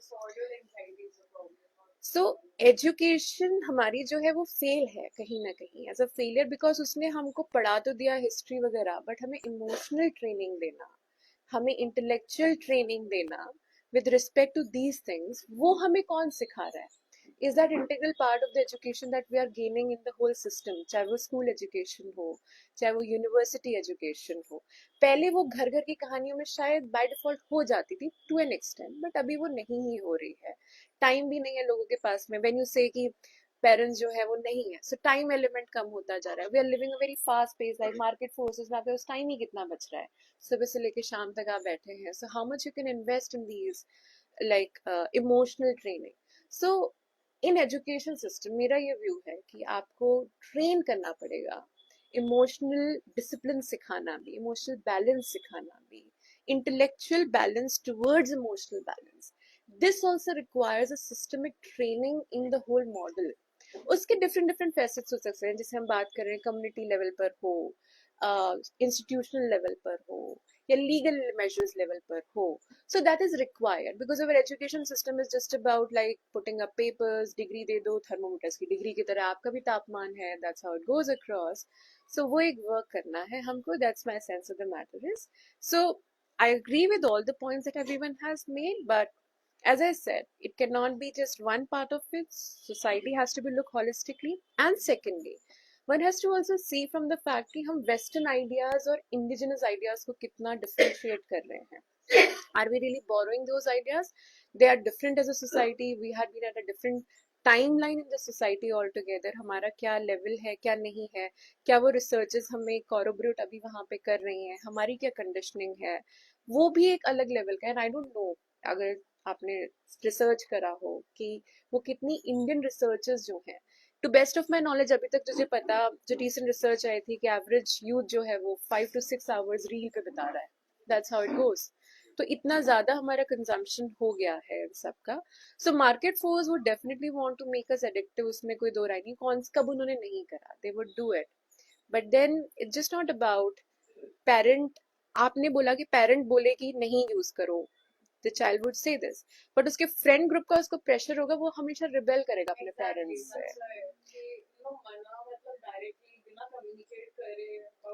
So it's not about one parent, it's about so many parents together. It's all, yeah, it's about so many people together. It's about so many, that consciousness in terms of like कि क्या है क्या नहीं है, उस पर ही depend करेगा.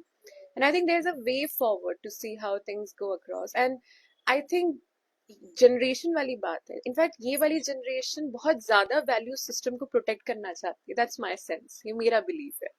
ये ज्यादा वैल्यू बेस्ड है, ये ज्यादा सोचती है कि वैल्यू है, क्योंकि इनकी रियलिटी और वैल्यू में इनको बहुत ज्यादा डिफरेंस दिख रहा है. And therefore they are struggling a lot कि हमें बताया तो इतना रोज टिंटेड ग्लासेस था और ये तो कुछ और ही है. मुझे बताया जाता है कि मैं पावरफुल हूँ, बट मैं कितना पावरलेस फील कर रहा हूँ in the practical terms of what I am living a life here across as an individual or in the state or in a country. And this is why they're not able to understand वो जो reality वाला जो Hypocrisy of adults growing up is also very hard to deal with. humans are not perfect, let them give But it's like Yes. मतलब तुम अगर कुछ बोल रहे हो और तुम मुझे दिख रहा है कि तुम अवॉइड ही नहीं कर रहे हो खुद से, तो उन शब्दों में कितना value. It's not a blame thing. It's like what gives words meaning. Exactly. So value system और value system का practicality में क्या translate हुआ है, society क्या बन गई और हम बोल क्या रहे हैं, that is adding to what is happening in the society. So what is mental health? Mental health is to cope up stress, to be productive, so as to build a community and being responsible towards the community. Mental illness is something else that we are talking about. And emotional, हाँ, preventive measures होने चाहिए. सही बोला कि emotional wellbeing के लिए hobbies होनी चाहिए. अब आज की तारीख में पेरेंट्स अपने बच्चों को लेके जाते हैं बैडमिंटन के लिए, टेनिस के लिए, ये सोच के कि ये जो है ये पीवी सिंधु ही बनेंगी, ये जो है वो बनेगी. No one wants their children to play a sport, to learn and gym culture. I mean very honest, I work with Indian navy और उनके वो हैं, वो लोग चाहते हैं जानबूझ के, वो डिस्करेज करते हैं जिम कल्चर. एज जो उनके सीनियर्स हैं जिन्होंने मेरी कॉन्फिडेंटली बात हुई, सो दे वर सेइंग कि हम sport, because sports teach you team work सिखाता है आपको कि आप टीम में रहें, आप फेलियर को कैसे एक्सेप्ट करेंगे if you are playing a sport as a team. Today generation is going more towards gym is more of an individual thing. ये बहुत इंपॉर्टेंट है, आप स्पोर्ट्स खेलिए, साथ में करिए, वो सब करिए. एंड इंटरनेट पे शुभ, आई वुड वांट टू से अलग है, मार्केटिंग वाला, बाइंग वाला अलग है, उनके अलग अलग consequence in terms of the way that it affects the youth altogether, and how much an identity expression that you require. That trying to explain is कि you are in a place where आपको अच्छा दिखना है, अच्छा करना है, and if you look at the things कि उल्टा भी हो रहा है. For example, media stars वगैरह हैं, they want to relate with you more so that they can sell their brands. That's how it goes across. Fake authenticity. So there's a lot of things which is market forces अपने level पे work कर रही हैं, but do we create that understanding and like हम हमारे अंदर वो consciousness society है, so is to tell our children या किड्स ये सही नहीं है, ये this is a value system that you should have. तो वो शायद मिसिंग है टाइम एलिमेंट की वजह से या खुद के कॉन्शियसनेस ना होने की वजह से, एंड हिपोक्रेसी एक ब्रोकन स्ट्रक्चर्स की, joint family as he said, nuclear families, and hypocrisy about so many चीज़ों को जो हम छुपा देते हैं, वो शायद इन सब चीज़ों में निकल कर आ रही है। That's my sense of the matter. बाकी इंटरवेंशन छोटे छोटे हो रहे हैं, but it will require a long way to go. That's my sense. start with parental control techniques, I think. Like at basic level, like there should be workshops adults को कि अपने phones पर कैसे set up करें parental controls. I don't know about school level, but at least अभी recent judgment of Supreme Court ने mental health sensitization program parents के लिए भी mandatory कर दिया है. That's it. But the point is, will they attend it? But the point is, will they attend it? And to what extent will they be actually be desensitized about their own conditioning? It's not easy. It's not easy, even if we say. I think one of the biggest things is कि किसी को सच्चाई बताने भी जाओ तो उनको accept करने में दर्द होता है. We need to keep that in mind. मतलब कोई भी ऐसे, it's not easy to know कि कैसे market forces of the economy, it's like controlling kind of most of our moves and हम लोग कैसे जीते हैं. It to And- approach them with the empathy that it will be hard for them to accept कि वो क्या है actually. It's hard to accept. And secondly, एक और perspective है जो शायद मैं बताना चाहूँगी कि what I'm observing is since we're running this, so जो counselors वगैरह हैं, वो आपके साथ में one thing that I'm noticing, if you don't have a friend, they're going to counselors क्योंकि वो वैसे हैं. And for small petty things, they don't want to be independent, and these counselors are making kids more dependent on them. मेरा तो ये भी personal worry है कि ये dependent ना हो जाए इनके ऊपर इतने ज़्यादा. साइकाइट्रिस्ट और क्लिनिकल साइकोलॉजिस्ट और काउंसलर जो कि पहले दिल से ही ऐसे काम नहीं कर रहा है कि आपको धीरे धीरे उनको देखना बंद हो जाए तो अच्छा मेंटल हेल्थ वर्कर नहीं है. ये मेरे I have seen like psychiatrists, so वो भी कहते थे. So quality in India of the mental health professional ये बहुत बड़ा इशू है, और वो क्या होना चाहिए, किस लेवल का होना चाहिए, ये इस पे भी हमें एक बहुत बड़ा काम करना है. And I don't know to what extent वो सब होगा. बस इतना ही मेरा था, and thank you so much.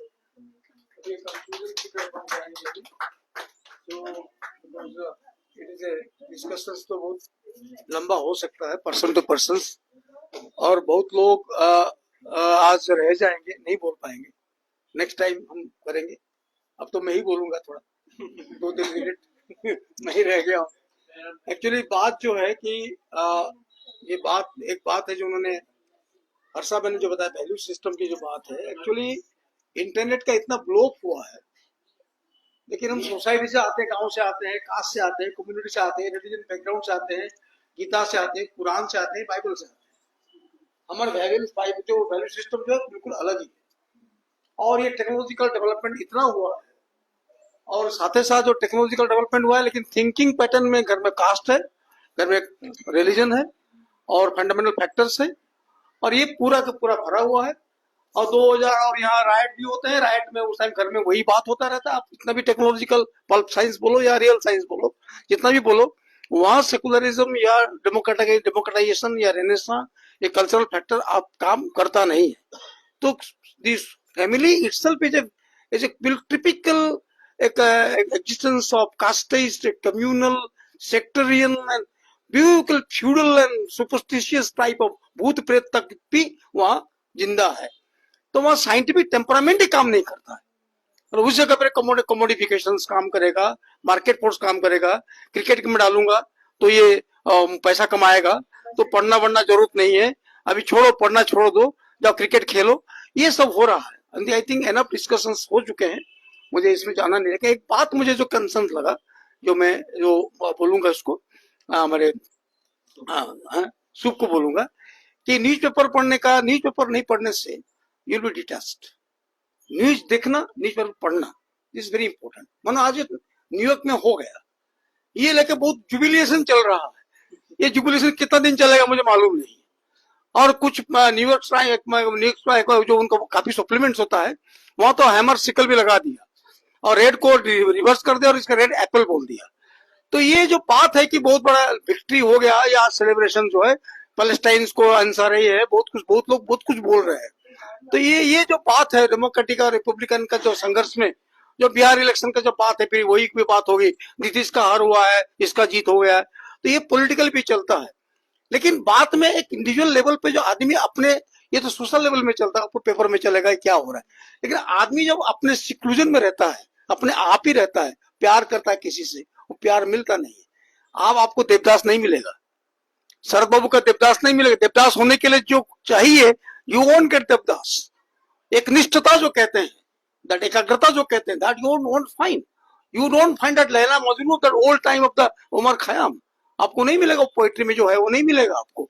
अभी क्या मिलेगा, कास्ट फैक्टर मिलेगा आपको, सफेद काला मिलेगा और हिंदू मुसलमान मिलेगा, हेट्रेड मिलेगा।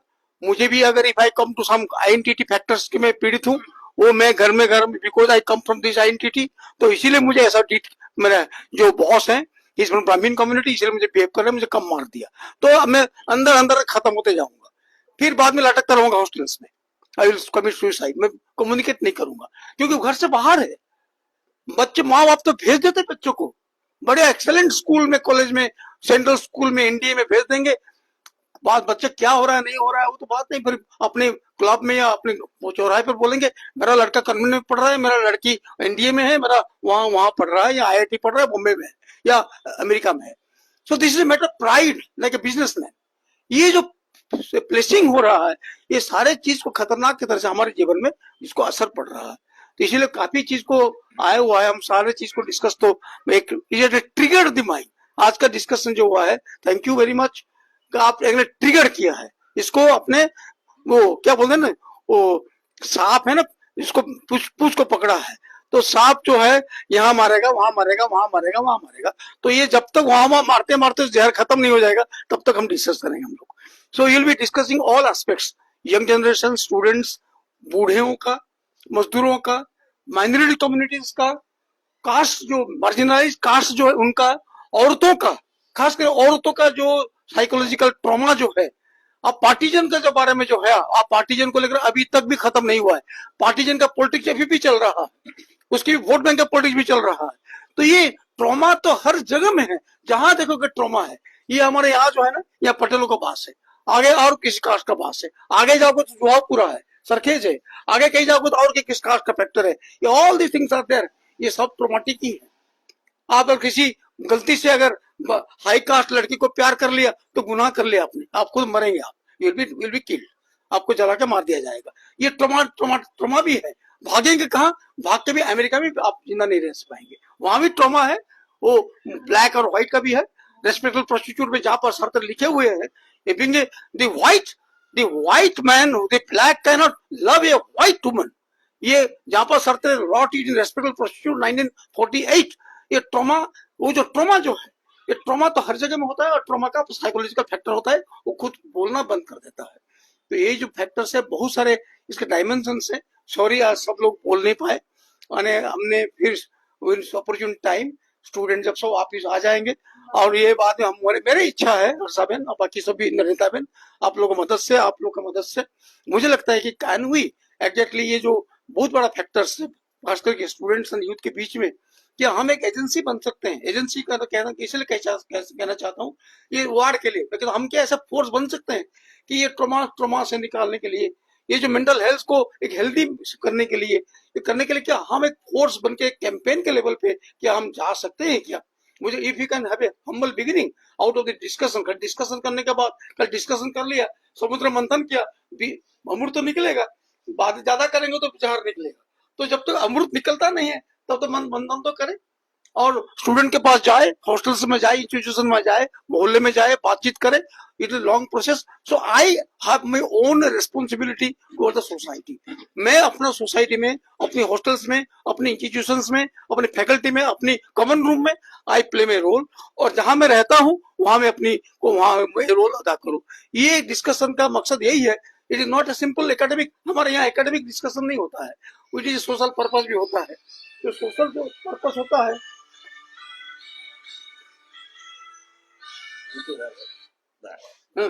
सोशल पर्पस है, एक सोशल मिशन हमारा है, यहाँ की हमारा बहुत बड़ा प्रॉब्लम, काफी आप जानते हैं फ्रेगमेंटेड सोसाइटी में कैसे इंटरवेन करना है और लोगों को हौसला देना है, पॉजिटिव एस्पेक्ट, जिंदगी जिए, फुल तक जिए, उसके लिए हम कोशिश करें। इसी के हिसाब से हमने चर्चा शुरू की है। मैं कहता हूँ आज यही मैं कंक्लूड करूंगा, ताकि हम लोग तो ये करेंगे। सॉरी, एक मिनट। तो मुझे लगता है, सॉरी मैं आप लोग को मौका दे नहीं पाया, क्योंकि 7:15 हो गया है। नेक्स्ट टाइम से हमारी मीटिंग शुरू होगा 5 बजे से, not 5:30, at 5. Winter is coming, so when winter comes, we go ahead. So we'll start at 5 o'clock. I conclude it here.